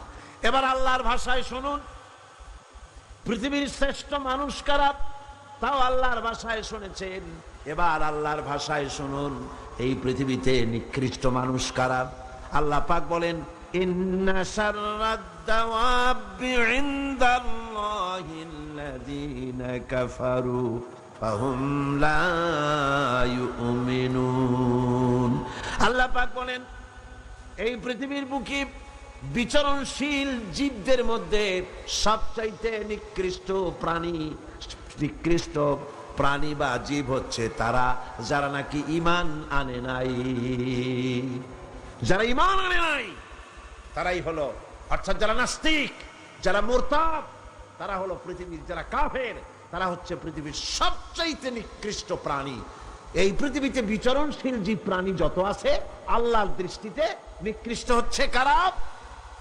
নাস্তিক এবং মুরতাদ। এদের জন্য শাস্তি আল্লাহ রাব্বুল আলামিন বলেন, কাফির দুনিয়া এবং আখিরাতের উভয় জায়গায় শাস্তি তারা পাবে, কোন জায়গায় তাদের শান্তি হবে না। ফাআম্মাল্লাযীনা কাফারু ফাউআযিবুহুম আযাবান শাদীদান ফিদ দুনিয়া ওয়াল আখিরাহ ওয়া মা লাহুম মিন নাসিরিন। যারা নাকি কুফরি করেছে, আমাকে অস্বীকার করেছি, আমার আইনকে অবজ্ঞা করেছে, অস্বীকার করেছে, তাদেরকে দুনিয়া এবং আখিরাতে আমি লাঞ্ছিত করব এবং তারা কোনো সাহায্যকারী পাবে না। কাফের হচ্ছে, নাস্তিক এবং মুরতাদরা হচ্ছে চতুষ্পদ জানোয়ারের মতো নির্বোধ। এরা নিজেদেরকে বুদ্ধিমান বলে দাবি করে, কিন্তু আল্লাহর কথায় এরা হচ্ছে নির্বোধ চতুষ্পদ জানোয়ারের মতো। কিসের মতো বলুন? জানোয়ারের মতো। আল্লাহ পাক বলছেন, আল্লাহ পাক বলেন, ওয়ামাসালুল লাযীনা কাফারু কামাসালিল্লাযী ইয়ানঈকু বিমা লা ইয়াসমাউ ইল্লা দুআআন ওয়া নিদা সুম্মুন বুকুমুন উমিয়ুন ফাহুম লা ইয়াকিলুন। আল্লাহ পাক বলেন, কাফেরদের দৃষ্টান্ত হচ্ছে এরকম, রাখাল যেমন তার জানোয়ারকে ডাকে। আপনাদের দেশে আছে না রাখাল গরুকে ডাকে, এই গরু এদিকে আয়, বলে না? এদিকে আয়, অথবা ডাইনে যাবার সামনে যা। গরু থেকে বোঝে যে এদিকে আয় মানে আমারে ডাকতেছে, ওদিকে যা মানে আমারে সরে যেতে বলতেছে। এগুলো বোঝে? বোঝে না। আল্লাহ পাক বলেন, রাখাল যেমন চতুষ্পদ জানোয়ারকে ডাকে, জানোয়ার শুধু একটা আওয়াজ শোনে মাত্র, কিন্তু রাখাল কি বলে তা সে বুঝতে পারে না, শুধু একটা আওয়াজ শোনে। ও তো হলো বধির, ও হলো অন্ধ, ও হলো বোবা। অনুরূপ ভাবে যারা কাফের, তারাও কোরআনের কথা শোনে, হক তারা দেখে, হকের আওয়াজ তারা শোনে, কিন্তু ওই চতুষ্পদ জানোয়ারের মতো একটা আওয়াজ শোনে, কি বলে তা তারা বোঝে না। অন্তর থাকতে, বিবেক থাকতে তারা হককে বোঝে না, চোখ থাকতে হককে দেখে না, কান থাকতে হকের কথা তাদের কানের মধ্যে ঢুকে, মনের গহীনে বুঝে, মনের গহীনে পৌঁছে, সেটার অনুসরণ তারা বোঝে না, চিন্তাও করে না। এদের অবস্থা হলো উলাইকা কাল আনআম, এরা হলো চতুষ্পদ জানোয়ারের মতো। আল্লাহ পাক বলেন, শুধু জানোয়ার বললে হয় না, বালহুম আদাল, বরং জানোয়ারের চাইতেও নিকৃষ্ট। যারা নাকি কাফের, যারা নাস্তিক, যারা মুরতাদ, তারা জানোয়ারের চাইতেও নিকৃষ্ট, চতুষ্পদ জন্তুর চাইতেও খারাপ। কাফের নাস্তিক মুরতাদদের সারা জীবনের সাধনা নিষ্ফল। কোরআন বলছে, ভালো করে শোনে, কোরআন বলছে যারা কাফের, ঈমান যারা আনে নাই, যারা নাস্তিক, যারা মুরতাদ, তাদের সারা জীবনের সমস্ত সাধনা সব কি? ব্যর্থ, নিষ্ফল। আল্লাহ পাক বলেন, ওয়াল্লাযীনা কাফারু আ'মালুহুম কাসারাবিন বিকিআতিন ইয়াহসাবুহুল যামআনু মা হাত্তা ইযা জাআহু লাম ইয়াজিদহু শাইআ। আল্লাহ পাক বলেন, কাফেরদের আমল হলো এরকম, যারা নাকি আমাকে অস্বীকার করেছে, তাদের আমল, তাদের কাজগুলি অবস্থা এমন, যেমন মরুভূমির ভিতরে মরুচারীরা পথ চলতে গিয়ে দূরে দেখতে পায় পানি আছে, মনে করে, পানি মনে করে তার কাছে যায়। যখন কাছে চলে গেল, যারে পানি মনে করেছিল, হাত্তা ইযা জাআহু লাম ইয়াজিদহু শাইআ, যাকে পানি মনে করেছিল, কাছে গিয়ে দেখলো কিছুই পেল না, পানি নাই। আছেন এরকম? মরীচিকা বোঝেন? এই যে চৈত্র মাস, বৈশাখ মাসের যখন প্রচন্ড রোদ হয়, তখন পিচ ঢালা রাস্তার উপরে দেখবেন দূরের থেকে মনে হবে যেন পানি চিকচিক করছে। আসলে কি পানি? না। মরুভূমির উপরে পথ চলতে গিয়ে ওইরকম দেখা যায়, বিরাট জলাশয়, মনে হবে অনেক পানি আছে ওখানে। যখন কাছে যায়, কাছে গিয়ে প্রাণান্ত হয় ওখানে গিয়ে পানিটা পান করার জন্য, আল্লাহ বলেন কাছে যখন যায়, হাত্তা ইজা জাহু লাম ইয়াজিদহু শাইয়া, কাছে গিয়ে তখন কিছুই পায় না। এইভাবে মরীচিকার ভেতর মরীচিকা দেখে মরুচারীরা যেমন পানির জন্য ছুটে যায়, পানি পায় না, প্রাণান্ত হয়ে যায়, কাফির বেঈমান নাস্তিক মুরতাদরা তাদের সমস্ত জীবনের আমলগুলি এভাবে নিষ্ফল, কোনো দাম নাই, কোনো মূল্য নাই। তারা নিজেদের তৈরি করা মতবাদকে শান্তি আছে বলে মনে করে, শেষ পর্যন্ত দেখে কিছুই নাই। যেমন কমিউনিজম ৭২ বছর ধরে পৃথিবীকে কিছুই দিতে পারে নাই, জ্বালা দিয়েছে, যন্ত্রণা দিয়েছে, কষ্ট দিয়েছে, হতাশা দিয়েছে, ক্ষুধা দিয়েছে, দারিদ্র দিয়েছে, নির্যাতন করেছে, নিষ্পেষণ করেছে, মানুষের জন্য ভালো কিছুই করতে পারে নাই। বলেন পেরেছে নাকি? কি বলেন পেরেছে? সুতরাং এভাবে করি, ওরা মনে করে ভালো, আসলে তো ভালো না। আসল ভালো তো আল্লাহ রাব্বুল আলামিন যেটা বান্দার জন্য করেন, এর থেকে ভালো আর কিছু হতে পারে না। কি বলেন? পারে? পারে না। সুতরাং আজকে মূল ব্যাপারটা হলো এই যে নাস্তিক এবং মুরতাদ সবচাইতে পৃথিবীর কপাল পোড়া। এরা সব বিশ্বাস করে কিন্তু আল্লাহরে বিশ্বাস করে না। কন্যা উজুবিল্লাহ।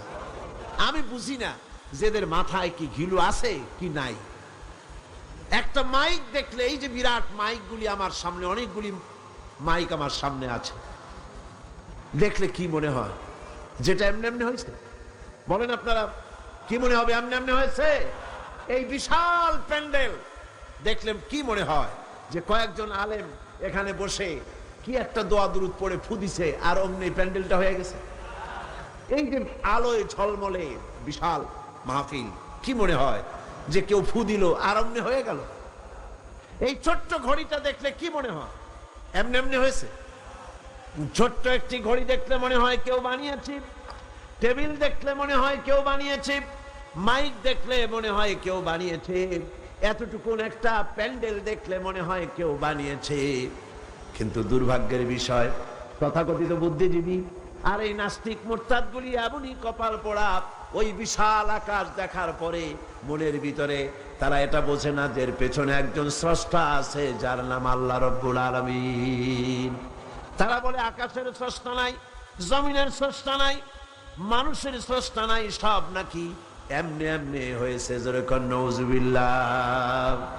এই চিন্তার সংকীর্ণতা, এই জন্য কাফেরদের কোন জায়গায় তাদের জীবনের সমস্ত আমালগুলি বরবাদ হয়ে যাবে। আর কুফরি অবস্থায় তারা যদি তওবা না করে, কাফেরেরা, মুরতাদরা, নাস্তিকরা তওবা করে যদি ঈমানের পথে ফিরে না আসে, তাহলে তাদের মৃত্যুর পর তাদের উপরে লানত সকলের, আল্লাহ, ফেরেশতা, সকলের লানত।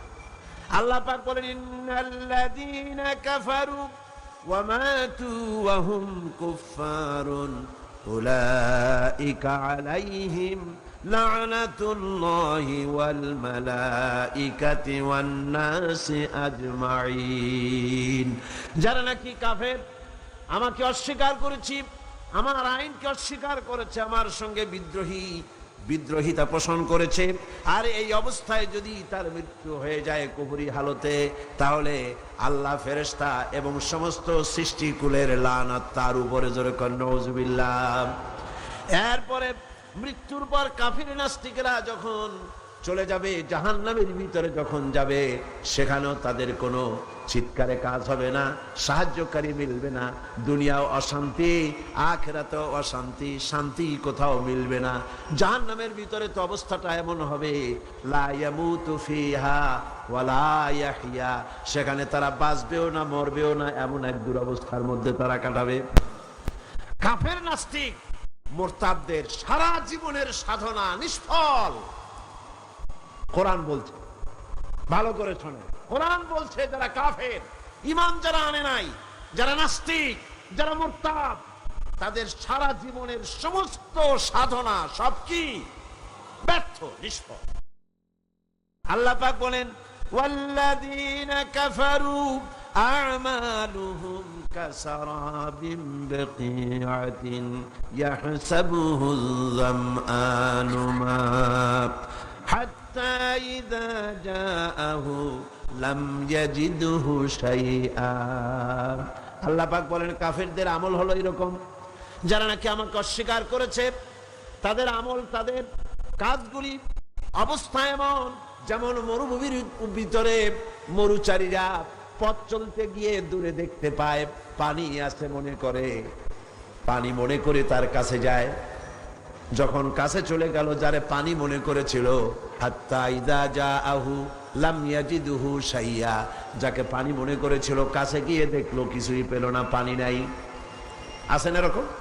মরীচিকা বলতেন এই যে চৈত্র মাস, বৈশাখ মাসের যখন প্রচন্ড রোদ হয়, তখন পিচ ঢালা রাস্তার উপরে দেখবেন দূরের থেকে মনে হবে যেন পানি চিকচিক করছে। আসলে কি পানি? না। মরুভূমির উপরে পথ চলতে গিয়ে ওইরকম দেখা যায়, বিরাট জলাশয়, মনে হবে অনেক পানি আছে ওখানে। যখন কাছে যায়, কাছে গিয়ে প্রাণান্ত হয় ওখানে গিয়ে পানিটা পান করার জন্য। আল্লাহ বলেন কাছে যখন যায়, হাত্তা ইযা জাআহু লাম ইয়াজিদহু শাইআ, কাছে গিয়ে তখন কিছুই পায় না। এইভাবে মরীচিকার ভেতর মরীচিকা দেখে মরুচারীরা যেমন পানির জন্য ছুটে যায়, পানি পায় না, প্রাণান্ত হয়ে যায়। কাফির, বেঈমান, নাস্তিক, মুরতাদরা তাদের সমস্ত জীবনের আমলগুলি এভাবে নিষ্ফল, কোনো দাম নাই, কোনো মূল্য নাই। তারা নিজেদের তৈরি করা মতবাদকে শান্তি আছে বলে মনে করে, শেষ পর্যন্ত দেখে কিছুই নাই। যেমন কমিউনিজম ৭২ বছর ধরে পৃথিবীকে কিছুই দিতে পারে নাই, জ্বালা দিয়েছে, যন্ত্রণা দিয়েছে, কষ্ট দিয়েছে, হতাশা দিয়েছে, ক্ষুধা দিয়েছে, দারিদ্র দিয়েছে, নির্যাতন করেছে, নিষ্পেষণ করেছে, মানুষের জন্য ভালো কিছুই করতে পারে নাই। বলেন পেরেছে নাকি? কি বলেন পেরেছে? সুতরাং এভাবে গরিব ওরা মনে করে ভালো, আসলে তো ভালো না। আসল ভালো তো আল্লাহ রাব্বুল আলামিন যেটা বান্দার জন্য করেন, এর থেকে ভালো আর কিছু হতে পারে না। কি বলেন? পারে? পারে না। সুতরাং আজকে মূল ব্যাপারটা হলো এই যে নাস্তিক এবং মুরতাদ সবচাইতে পৃথিবীর কপাল পোড়া। এরা সব বিশ্বাস করে কিন্তু আল্লাহরে বিশ্বাস করে না। কন্যা উজুবিল্লাহ। আমি বুঝি না যে এদের মাথায় কি ঘিলু আছে কি নাই। একটা মাইক দেখলে, এই যে বিরাট মাইকগুলি আমার সামনে, অনেকগুলি মাইক আমার সামনে আছে, দেখলে কি মনে হয়? যেটা এমনি এমনি হয়েছে? বলেন আপনারা, কি মনে হবে? এমনি এমনি হয়েছে? এই বিশাল প্যান্ডেল দেখলে কি মনে হয়? যে কয়েকজন আলেম এখানে বসে কি একটা দোয়া দুরুদ পড়ে ফু দিছে আর অমনি প্যান্ডেলটা হয়ে গেছে। এই যে আলোয় ঝলমলে বিশাল মাহফিল, কি মনে হয় যে কেউ ফু দিল আর অমনি হয়ে গেল? এই ছোট্ট ঘড়িটা দেখলে কি মনে হয়? এমনি এমনি হয়েছে? ছোট্ট একটি ঘড়ি দেখলে মনে হয় কেউ বানিয়েছে, টেবিল দেখলে মনে হয় কেউ বানিয়েছে, মাইক দেখলে মনে হয় কেউ বানিয়েছে, এতটুকুন একটা প্যান্ডেল দেখলে মনে হয় কেউ বানিয়েছে।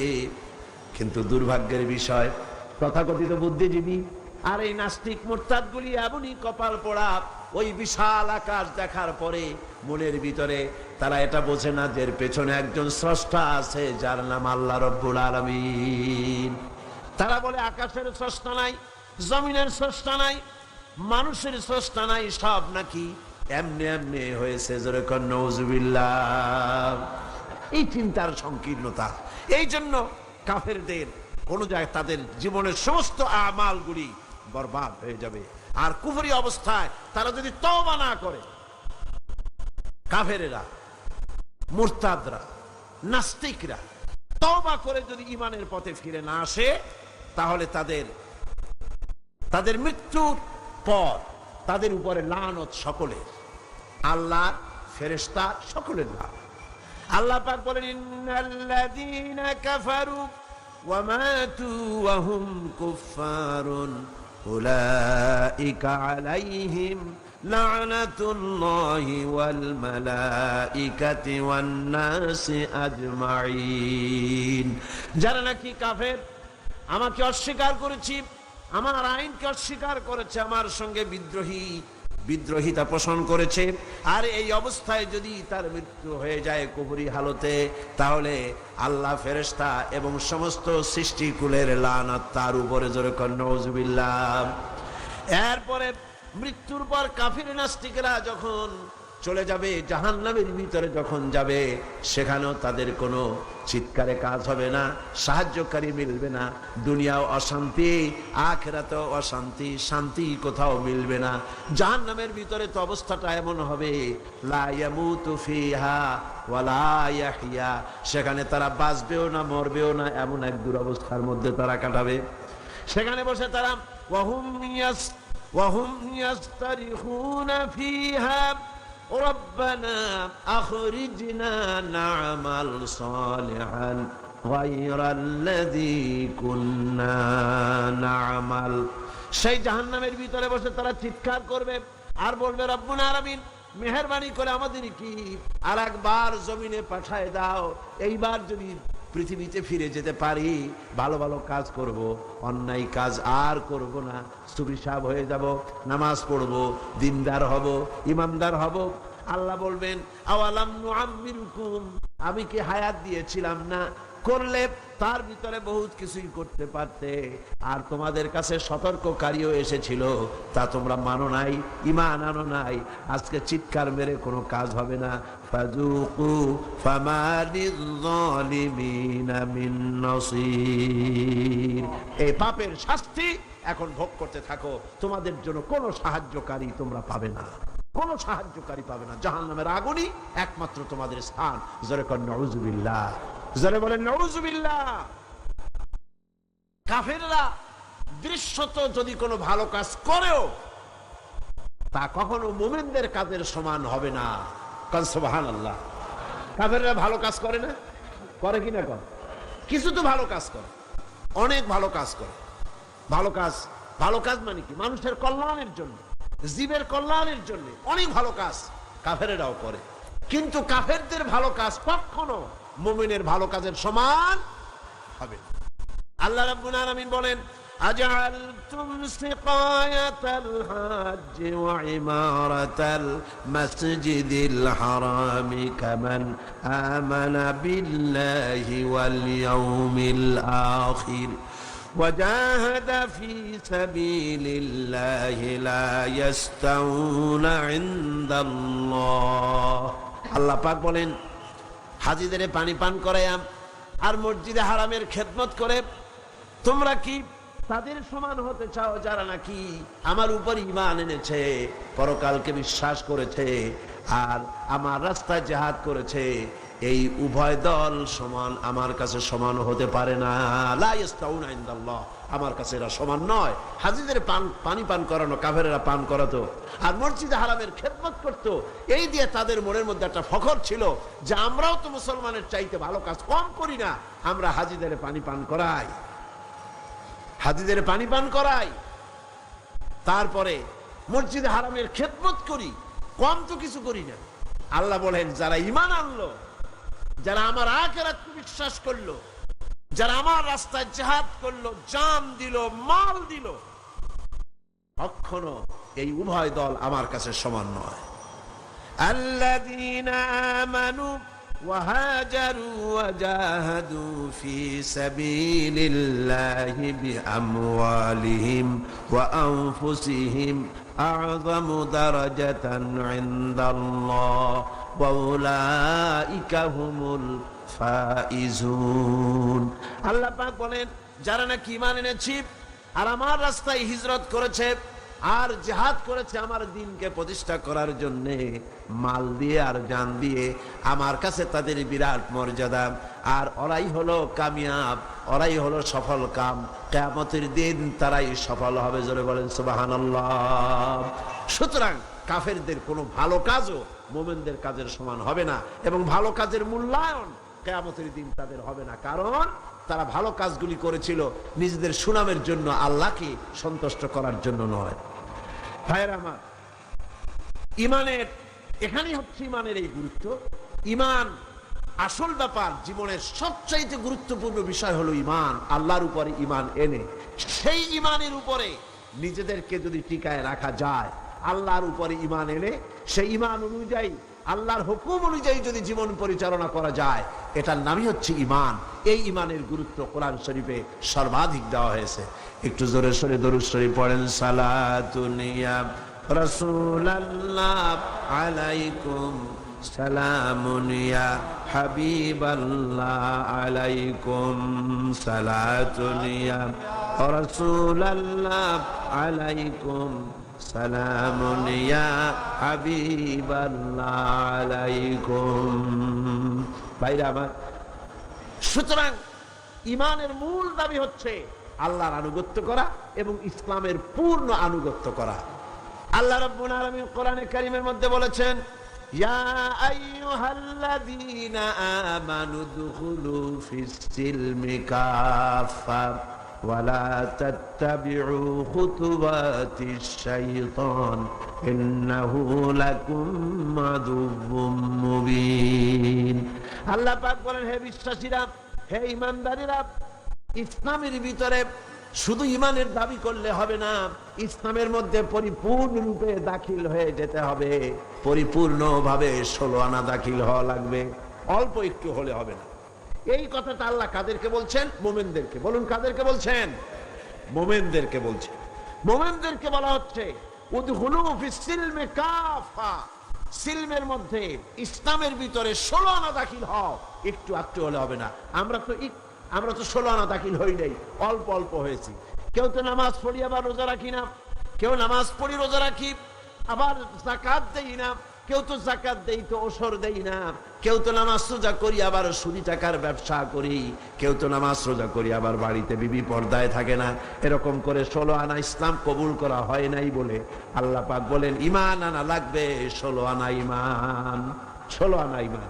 এই 16 আনা ঈমানকে বুঝাবার জন্য আমি দৃষ্টান্ত দেই যে আপনি যদি শীত লেগেছে বলে একটা শেরওয়ানি পরলেন, ওই শেরওয়ানিটা যখন গরম লাগলো তখন অনেক সময় দেখা যায় শেরওয়ানির একটা হাতার মধ্যে একটা হাত ঢুকাইয়া বাকি শেরওয়ানিটা পিঠের উপরে মানুষের ঝুলায় রাখে।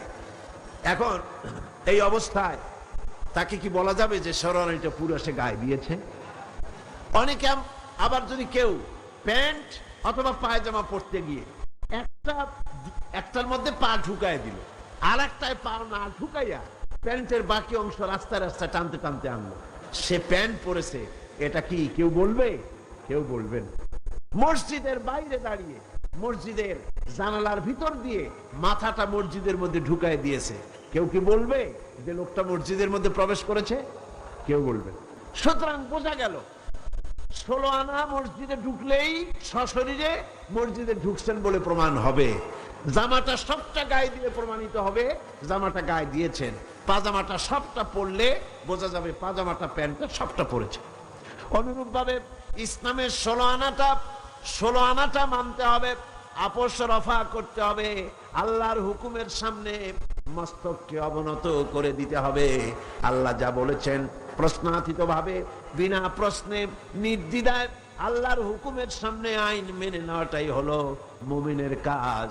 এর দৃষ্টান্ত আমাদের জাতির পিতা হযরতে ইব্রাহিম আলাইহিস সালাম। হযরত ইব্রাহিম আলাইহিস সালামকে আল্লাহ রাব্বুল আলামিন বলেছেন, ইয ক্বালা লাহু রাব্বুহু আসলিম ক্বালা আসলামতু লিরাব্বিল আলামিন। আল্লাহ পাক তার খলিল ইব্রাহিমকে বললেন, আনুগত্য করো, আনুগত্যের মস্তক অবনত করে দাও, সারেন্ডার করো। ইব্রাহিম আলাইহিস সালাম কোনো প্রশ্ন তোলেন নাই, কোন ব্যাপারে সারেন্ডার করব? আল্লাহ যখনই বলেছেন মাথা নত করো, সারেন্ডার করো, আত্মসমর্পণ করো, কোন রকমের প্রশ্ন ছাড়াই আমাদের জাতির পিতা হযরতে ইব্রাহিম আলাইহিস সালাম ঘোষণা করে দিলেন, আসলামতু লিরাব্বিল আলামিন। আপনারাও পড়েন, আসলামতু লিরাব্বিল আলামিন। সারেন্ডার হয়ে গেলাম, আত্মসমর্পিত হয়ে গেলাম আকাশ এবং জমিনের মালিকের সামনে। এটাই হলো ঈমানের দাবি। এটা কিসের দাবি? ঈমানের দাবি। আল্লাহ যা বলবেন সেটার সামনে মাথা নত করে দেওয়া, এটাই হলো ঈমানের পরিচয়। আজকে ইমানের পরিচয়ের উপরই আমি কথা বলতেছিলাম। এই ইমানের পরীক্ষা আল্লাহ রাব্বুল আলামিন ইব্রাহিম আলাইহিস সালামকে দিয়ে যে পরীক্ষা নিয়েছিলেন, গোটা পৃথিবীর মানুষকে তা শিক্ষা দেওয়ার জন্যই এই পরীক্ষা আল্লাহ দিয়েছিলেন। আল্লাহ পাক তাকে অর্ডার করলেন বিবি বাল বাচ্চাকে মরুভূমিতে ছেড়ে আসতে। হযরত ইব্রাহিম আপত্তি করেন নাই, মেনে নিয়েছিলেন। মরুভূমির ভিতরে বিবি বাল বাচ্চাকে ছেড়ে আসতেন, যেখানে খাবার নাই, পরার নাই, যেখানে গাছ নাই, পালা নাই, বাড়ি নাই, ঘর নাই, সেখানে ফেলে দিয়ে আসলেন। আবার এই ছেলে যখন বড় হলো, আল্লাহ রাব্বুল আলামিন অর্ডার করলেন ছেলেকে জবাই করে দাও। ইব্রাহিম আলাইহিস সালাম কোনো আপত্তি করেন নাই, বরং ছেলেকে বলেছেন, ইয়া বুনাইয়া ইন্নী আরা ফিল মানাম আন্নী আযবাহু, আমি স্বপ্নে দেখেছি আমি যেন তোমাকে জবাই করতেছি, এখন তোমার রায় কি আমাকে বলো। ছেলেও বিদ্রোহ করলো না। ছেলে কি পয়গম্বর না? ছেলেও বিদ্রোহ করেন নাই। ছেলে বললেন, ছেলে কিন্তু একথা বলেন নাই, আব্বা আমার মায়ের সাথে আমার বাচ্চা অবস্থায় আপনি ফেলে দিয়ে গিয়েছিলেন, খাবার দেন নাই, পরার দেন নাই, আশ্রয় দেন নাই, রুবুবিয়ত করেন নাই, প্রতিপালন করেন নাই, এখন কোন অধিকারে আমাকে জবাব করতে আসলেন? এ কথা বলেন নাই। বরং ছেলে জবাব দিলেন, মুসলমান কারে বলে, ইমান কাকে বলে, সারেন্ডার কাকে বলে, ইমানের পরিচয় কি, তার দৃষ্টান্ত হচ্ছে ইসমাঈল আলাইহিস সালাম ঘোষণা করে দিলেন, ইয়া আবাতি ফাল মা তুমারু সাতাজিদুনি ইনশাআল্লাহু মিনাস সাবিরিন। হে আমার পিতা, আপনি যা আদিষ্ট হয়েছেন আপনি তা পালন করুন, আমি আমার মাথা নত করে দিলাম। আপনি আপনার হুকুম, আল্লাহ যে হুকুম করেছেন হুকুম পালন করেন, আমাকে ধৈর্যধারীদের মধ্যে আপনি পেয়ে যাবেন। ভাইরা আমার, আল্লাহ রাব্বুল আলামিন বলেন, ফালাম্মা আসলামা ওয়া তাল্লাহু লিল জাবিন, দুইজন আত্মসমর্পিত হয়ে গেল। বাবার হাতে ছুরি, ছেলেকে কাট করেছে, জবাই করবে। আর আল্লাহ রাব্বুল আলামিন, তার তো ইচ্ছা নাই ছেলে জবাই হোক, আল্লাহর ইচ্ছা হলো গোটা দুনিয়ার মানুষ ইমানের ট্রেনিং পেয়ে যাক। গোটা পৃথিবীর মানুষ মোমেন কারে বলে, সারেন্ডার কারে বলে, মুসলমান কারে বলে, তার দৃষ্টান্ত শিখুক। দৃষ্টান্ত সেট হয়ে গেল। আল্লাহ পাক ইব্রাহিমকে ডেকে বললেন, ওয়ানাদাইনাহু আইয়া ইব্রাহিম ক্বাদ সাদ্দাকতার রুয়া ইন্না কাযালিকা নাজজিল মুহসিনিন। ইব্রাহিম, তুমি তোমার স্বপ্নকে বাস্তবে রূপ দিয়েছো, আর আমি এভাবেই মুহসিন ব্যক্তিদেরকে পুরস্কৃত করে থাকি। সুতরাং ঈমান হচ্ছে সারেন্ডার হওয়া, সারেন্ডার হয়ে যাওয়া, আত্মসমর্পিত হয়ে যাওয়া। ঈমান হচ্ছে আল্লাহ পাকের পরিচয় হচ্ছে এই যে আল্লাহর হুকুমের সামনে মাথাকে একেবারেই নত করে দেওয়া। আর এখানেই শান্তি, এখানেই শান্তি। আল্লাহ পাক কোরআনে কারিমে বলেন, আফাগায়রা দীনিল্লাহি ইয়াবগুন ওয়ালাহু আসলামা মান ফিস সামাওয়াতি ওয়াল আরদি তাওআন ওয়া কারহাব। তোমরা কি আমার দেওয়া জীবন ব্যবস্থা ছেড়ে দিয়ে মানুষের তৈরি করা কোনো মতবাদ গ্রহণ করতে চাও? ওয়ালাহু আসলামা মান ফিস সামাওয়াতি ওয়াল আরদ, অথচ আকাশে যা আছে, জমিনে যা আছে, সব আনুগত্যের মস্তক আমার সামনে অবনত করে দিয়েছে। কোন সুবহানাল্লাহ, জোরে কোন সুবহানাল্লাহ। আর আনুগত্যের মস্তক তারা অবনত করে দিয়েছে বলে সংঘর্ষ নাই, মারামারি নাই। অত বড় চাঁদ, অত বড় বিরাট সূর্য, গ্রহ, নক্ষত্র, সৌররাজি, নবমণ্ডল, ভূমণ্ডল, কোন মারামারি নেই। আছে মারামারি? এই পৃথিবীতে কত প্রাণী আছে, জঙ্গল ভরা প্রাণী, সমুদ্র ভরা প্রাণী, মাঠ ভরা প্রাণী, পাহাড় ভরা প্রাণী। কোন প্রাণী খাদ্যাভাবে মিছিল করেছে কখনো? বাংলাদেশ সরকারের কাছে দাবি করেছে যে আমাদের সন্তান জন্মের মতো হচ্ছে, আমাদের খাদ্য খুব কমে গেছে, কিছু পরিবার পরিকল্পনার যন্ত্রপাতি আমাদের জঙ্গলে পাঠিয়ে দাও। বলেছে কেউ? কেউ বলে নাই। কারণ ওখানে শান্তিতে ভরা, ওখানে ওরা সবাই আল্লাহর উপরে, আল্লাহর আইন মেনে চলছে, আল্লাহর হুকুম মেনে চলছে। সুতরাং মোমেন ব্যক্তির কাজই হচ্ছে আল্লাহর সামনে সারেন্ডার হয়ে যাওয়া। ঈমানের এটাই হচ্ছে পরিচয়। আল্লাহ রাব্বুল আলামিন বলেন, কুল ইন্না সালাতি ওয়া নুসুকি ওয়া মাহইয়ায়া ওয়া মামাতি লিল্লাহি রাব্বিল আলামিন। এটাই হলো মুমিনের কথা। এটাই হলো ইমানের পরিচয়। মুমিন বলবে নিশ্চয়ই আমার নামাজ, আমার কোরবানি, আমার হায়াত, আমার মত সবকিছু আল্লাহ রব্বুল আলামিনের জন্য। বাঁচবো আল্লাহর জন্য, নামাজ পড়বো আল্লাহর জন্য, যাকাত দিব আল্লাহর জন্য, চাঁদা দিব আল্লাহর জন্য, নির্বাচন করবো আল্লাহর জন্য, ভোট দিব আল্লাহর জন্য, বক্তৃতা করবো আল্লাহর জন্য, পৃথিবীতে বেঁচে থাকবো আল্লাহর জন্য, জীবন দেব আল্লাহর জন্য। আমার বাঁচা মরা সব কার জন্য? চিল্লায় বলেন, আরো জোরে চিল্লায় বলেন, কার জন্য? আর এইভাবে যদি আল্লাহর জন্য জান মাল সবকিছু আমাদের কোরবানি করতে বলাই হয়েছে, কারণ ইন্নাল্লাহ আশতারা মিনাল মুমিনিনা আনফুসাহুম ওয়া আমওয়ালাহুম বিআন্না লাহুমুল জান্নাহ।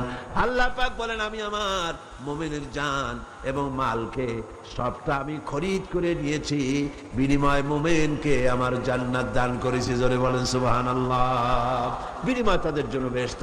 সুতরাং ইমানের, আজকে আমি ইমানের পরিচয় বললাম, কালকে ইমানের বাকি অধ্যায় আপনাদের সামনে আলোচনা করব ইনশাআল্লাহ। মোনাজাতের জন্য দাঁড়ানো ভাইরা বসে, যত লোক দাঁড়িয়ে আছেন সব বসে, সবাই বসে, বসে। দাঁড়ানো যত মুসলমান আছেন সব মুসলমান বসে পড়ুন, কেউ দাঁড়িয়ে থাকবেন না, সবাই। আজকে এই প্রথম দিনেই আলহামদুলিল্লাহ একজন অমুসলিম ইসলাম কবুল করার জন্য এসে গেছেন।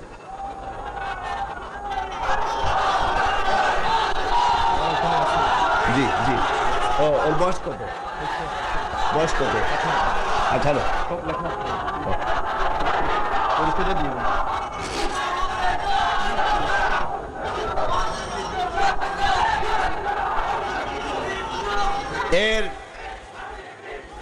এর নাম হচ্ছে রিটন বড়ুয়া, পিতা অনন্ত সেন বড়ুয়া, বয়স 18 বছর, বাড়ি বড় হাতিয়া, লোহাগাড়া, চট্টগ্রাম।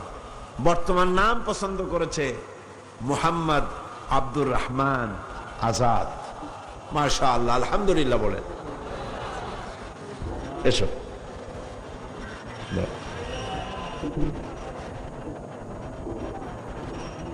লা ইলাহা লা ইলাহা ইল্লাল্লাহু ইল্লাল্লাহু মুহাম্মাদুর মুহাম্মাদুর রাসূলুল্লাহ। রাসূলুল্লাহ। আল্লাহ ছাড়া আল্লাহ ছাড়া কোনো ইলাহ নাই, কোনো ইলাহা নাই, মাবুদ নাই, মাবুদ নাই, উপাস্য নাই। উপাস্য নাই। মুহাম্মদ মুহাম্মদ সাল্লাল্লাহু সাল্লাল্লাহু আলাইহি ওয়াসাল্লাম আলাইহি ইসলাম আল্লাহর আল্লাহর প্রেরিত প্রেরিত রাসূল। রাসূল। আশহাদু আন আশহাদু আন লা ইলাহা লা ইলাহা ইল্লাল্লাহু ইল্লাল্লাহু ওয়াহদাহু ওয়াহদাহু লা শারীকা লাহু লা শারীকা লাহু ওয়া আশহাদু আন্না ওয়া আশহাদু আন্না মুহাম্মাদান মুহাম্মাদান আবদুহু আবদুহু ওয়া রাসূলুহু। ওয়া রাসূলুহু। আমি সাক্ষ্য দিচ্ছি আমি সাক্ষ্য দিচ্ছি আল্লাহ ছাড়া আল্লাহ ছাড়া কোনো ইলাহ নাই, কোনো ইলাহা নাই, মাবুদ নাই, মাবুদ নাই, উপাস্য নাই। উপাস্য নাই। তিনি এক, তিনি এক, তিনি একক, তিনি একক, তার কোনো তার কোনো অংশীদার নাই। অংশীদার নাই। আমি আরো সাক্ষ্য দিচ্ছি আমি আর সাক্ষ্য দিচ্ছি মুহাম্মদ মুহাম্মদ সাল্লাল্লাহু সাল্লাল্লাহু আলাইহি ওয়াসাল্লাম আলাইহি ইসলাম আল্লাহর আল্লাহর প্রেরিত প্রেরিত বান্দা বান্দা এবং এবং তার তার রাসূল। রাসূল। আসসালামু আলাইকুম। আসসালামু আলাইকুম। এই ছেলেটি এখন এই মাহফিলের ভেতরে আলহামদুলিল্লাহ নিষ্পাপ, মাসুম। আমরা সবাই গুনাহগার, এই ছেলেটি এখন মাসুম এই মাহফিলে। আরো যারা আছে ছোট শিশু, অর্থাৎ সে যত গুনাহ করেছে জীবনে, শিরক করেছে, যা করেছে, লা ইলাহা ইল্লাল্লাহু মুহাম্মাদুর রাসূলুল্লাহ কালেমা পড়ার কারণে আল্লাহ রাব্বুল আলামিন তার সমস্ত গুনাহ খাতাকে, পেছনের গুলি সব আল্লাহ মাফ করে দিয়েছেন। আলহামদুলিল্লাহ, সবাই বলেন আলহামদুলিল্লাহ। আল্লাহ যেন মেহেরবানি করে যারাই দোয়া চেয়েছেন সকলের দোয়া, অসুবিধা, রোগ আল্লাহ যেন মুক্ত করে দেন। কক্সবাজারের মসজিদের পেশ ইমাম সাহেব প্যারালাইজড হয়ে গেছেন, তিনিও রোগ মুক্তির জন্য দোয়া চেয়েছেন। চট্টগ্রাম তাফসির মাহফিল হচ্ছে বাংলাদেশের সেই তাফসিরুল কোরআন মাহফিল যে মাহফিলের অডিও ভিডিও ক্যাসেট ছড়িয়ে যায় অল ওভার দ্য ওয়ার্ল্ড। সারা পৃথিবীর যত জায়গায় বাংলাদেশি মুসলমান আছে, পৃথিবীর তত জায়গায় চট্টগ্রামের তাফসীর মাহফিল চলে যায়। সুবহানাল্লাহ ওয়া বিহামদিহি। এবং এর দ্বারা যে কত মানুষ হেদায়েত হচ্ছে আপনারা চিন্তা করতে পারবেন না। কত উগ্র আধুনিকা মহিলা ইসলামকে বোঝেন না, ইসলাম বুঝে ইসলামের দিকে আকৃষ্ট হয়ে পর্দানশীনা হচ্ছেন। কত মদখোর জেনাকার মদ ছেড়ে দিয়ে ইসলামের দিকে আকৃষ্ট হচ্ছেন, নামাজি হচ্ছেন, দিনদার হচ্ছেন। চট্টগ্রাম কোরআন শরীফের এই তাফসীরের মাহফিল আল্লাহ পাকের একটা নিয়ামত, আমরা সবাই বলি আমিন। এই নিয়ামতে জান খুলে সহযোগিতা করবেন আপনারা। আপনাদের কাছে আমার বিশেষভাবে অনুরোধ, জান খুলে সহযোগিতা করবেন। যার যত রকমের ক্ষমতা আছে নিজেও করবেন, বন্ধুদেরকে দিয়েও করাবেন। মৌলানা শামসুদ্দিন সাহেব আল্লাহ তার হায়াত দারাজ করুন, সবাই বলেন আমিন। তার জন্য আমরা দোয়া করতেই থাকবো। আমরা আল্লাহর রহমত থেকে কখনো নিরাশ হই না। আল্লাহ নিজে নিষেধ করেছেন নিরাশ হতে, তো তার দোয়াও আল্লাহ কবুল করেন। আমরা সকলের জন্যই দোয়া করব। আল্লাহ পাক এই মাহফিলের বরকতে চট্টগ্রাম ইসলামী আন্দোলনের আল্লাহ দুর্গ বানায় দিন, এবং স্বাধীনতার ঘোষণা যেমন এখান থেকেই হয়েছিল, ইসলামের বিপ্লবী ঘোষণা, ইসলামের বিজয়ের ঘোষণা, ইসলামী সরকারের ঘোষণাও এই চট্টগ্রাম থেকেই যেন আল্লাহ মঞ্জুর করেন, সবাই বলেন আমিন। কোরআনের বরকতেই যেন তা হয়। এখন মোনাজাত হচ্ছে, মোনাজাতের পর বা জামাত এশার নামাজ হবে। শেষার নামাজে আপনারা সকলেই শরীক হতে চেষ্টা করবেন এবং আগামীকাল যথারীতি সময় মতো আসবেন। কোরআন শরীফের তাফসীরের একটা ধারাবাহিকতা আছে, আন্দাজে আলোচনা করা হয় না, ধারাবাহিক আলোচনা। সুতরাং এই ধারাবাহিকতা যদি রক্ষা করতে না পারেন তাহলে আপনার বুঝতে অসুবিধা হবে। কখনো নিরস, কখনো সরস আলোচনা, কোরআনের কথা, আল্লাহ পাকের কথা বোঝার জন্য চিন্তা ভাবনা করে, মাথা খাটাইয়া, ধৈর্য ধরে, কষ্ট করে বসে তারপরে শোনার জন্য চেষ্টা করতে হবে।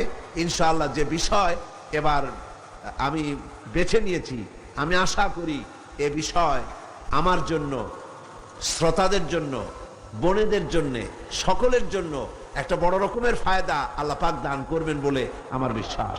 আল্লাহ যেন তা কবুল করেন, সবাই বলেন আমিন। আল্লাহুম্মা আমিন। রব্বানা যালামনা أنفسنا وإن لم تغفر لنا وترحمنا لنكونن من الخاسرين। আয় আল্লাহ তাআলা, বিশাল এই তাফসীরুল কোরআন মাহফিল, দীর্ঘক্ষণ ধরে আমরা তোমার দ্বীনের কথা, কোরআনের কথা আলোচনা করেছি। মেহেরবানি করে সওয়াবটুকুন জনাবে মুহাম্মদ রাসূলুল্লাহ সাল্লাল্লাহু আলাইহি সাল্লামের রূহ মুবারকে পৌঁছে দাও। আয় আল্লাহ তাআলা, আমাদের মধ্য থেকে আমাদের মা বাপ যাদের দুনিয়া থেকে বিদায় হয়ে গেছে, কবরগুলিকে কোরআনের বরকতে জান্নাতের টুকরায় পরিণত করে দাও। রব্বির হামহুমা কামা রব্বায়ানি সগীরা। পড়েন সবাই, রব্বির হামহুমা কামা রব্বায়ানি সগীরা। আয় আল্লাহ তাআলা, ইসলামী সমাজ কল্যাণ পরিষদ প্রতি বছর কোরআনের খেদমতে বিশাল আয়োজন করে। আল্লাহ তুমি তাদের খেদমত তোমার দরবারে মঞ্জুর করে নাও। যত মানুষ মাহফিলে আসে প্রত্যেকের বাড়ি ঘর তুমি হেফাজত করো, যাতায়াতের পথ আসান করে দিও। কোরআনের হেদায়েত আমাদের সকলের নসিব করে দিও। রব্বুল আলামিন, তুমি দয়া করে মেহেরবানি করে এ মাহফিলে অনেকে আশা করে দোয়া চায়, যিনি যে জন্য দোয়া চেয়েছেন, রোগ ব্যাধি যার যে আছে, আল্লাহ তুমি দয়া করে মাফ করে দাও। আপনাদের পবিত্র মোনাজাতের মধ্যে আমার জন্য দোয়া করুন। ঠান্ডা লেগে কণ্ঠস্বরের উপরে প্রভাব পড়েছে। আমি আপনাদের কাছে দোয়া চাই, আল্লাহ যদি কণ্ঠস্বর ভালো না করে দেন আমি কথা বলবো কি করে? আমি আপনাদের কাছে বিনীতভাবে দোয়া চাচ্ছি, আল্লাহ পাকের কাছে আপনারা বলুন, কোরআনের খেদমতের জন্য যে ধরনের স্বাস্থ্য এবং কণ্ঠস্বরের দরকার, আল্লাহ যেন দয়া করে গোলামকে তা দান করে দেন। রব্বুল আলামিন, এ মাহফিলের ভিতরে যত উলামা, যত ফজলা এসেছেন, মাশায়েখ এসেছেন, আয় আল্লাহ যত আসফিয়া এসেছেন, যত বান্দা তোমার এসেছেন, সকলকে এক বানিয়ে দাও, সকলের উপরে তোমার রহমত নাজিল করে দাও। রব্বুল আলামিন, এই মাহফিলকে কিয়ামত পর্যন্ত তুমি কবুল করে নাও। রব্বানা তাকাব্বাল মিন্না ইন্নাকা আনতাস সামিউল আলিম ওয়া তুব আলাইনা ইন্নাকা আনতাত তাওয়াবুর রহিম। সুবহান রাব্বিকা রাব্বিল ইজ্জাতি আম্মা ইয়াসিফুন ওয়া সালামুন আলাল মুরসালিন আলহামদুলিল্লাহি রাব্বিল আলামিন। ওয়াজআল আখিরা কালিমাতিনা ইনদাল মাউত লা ইলাহা ইল্লাল্লাহু মুহাম্মাদুর রাসূলুল্লাহ।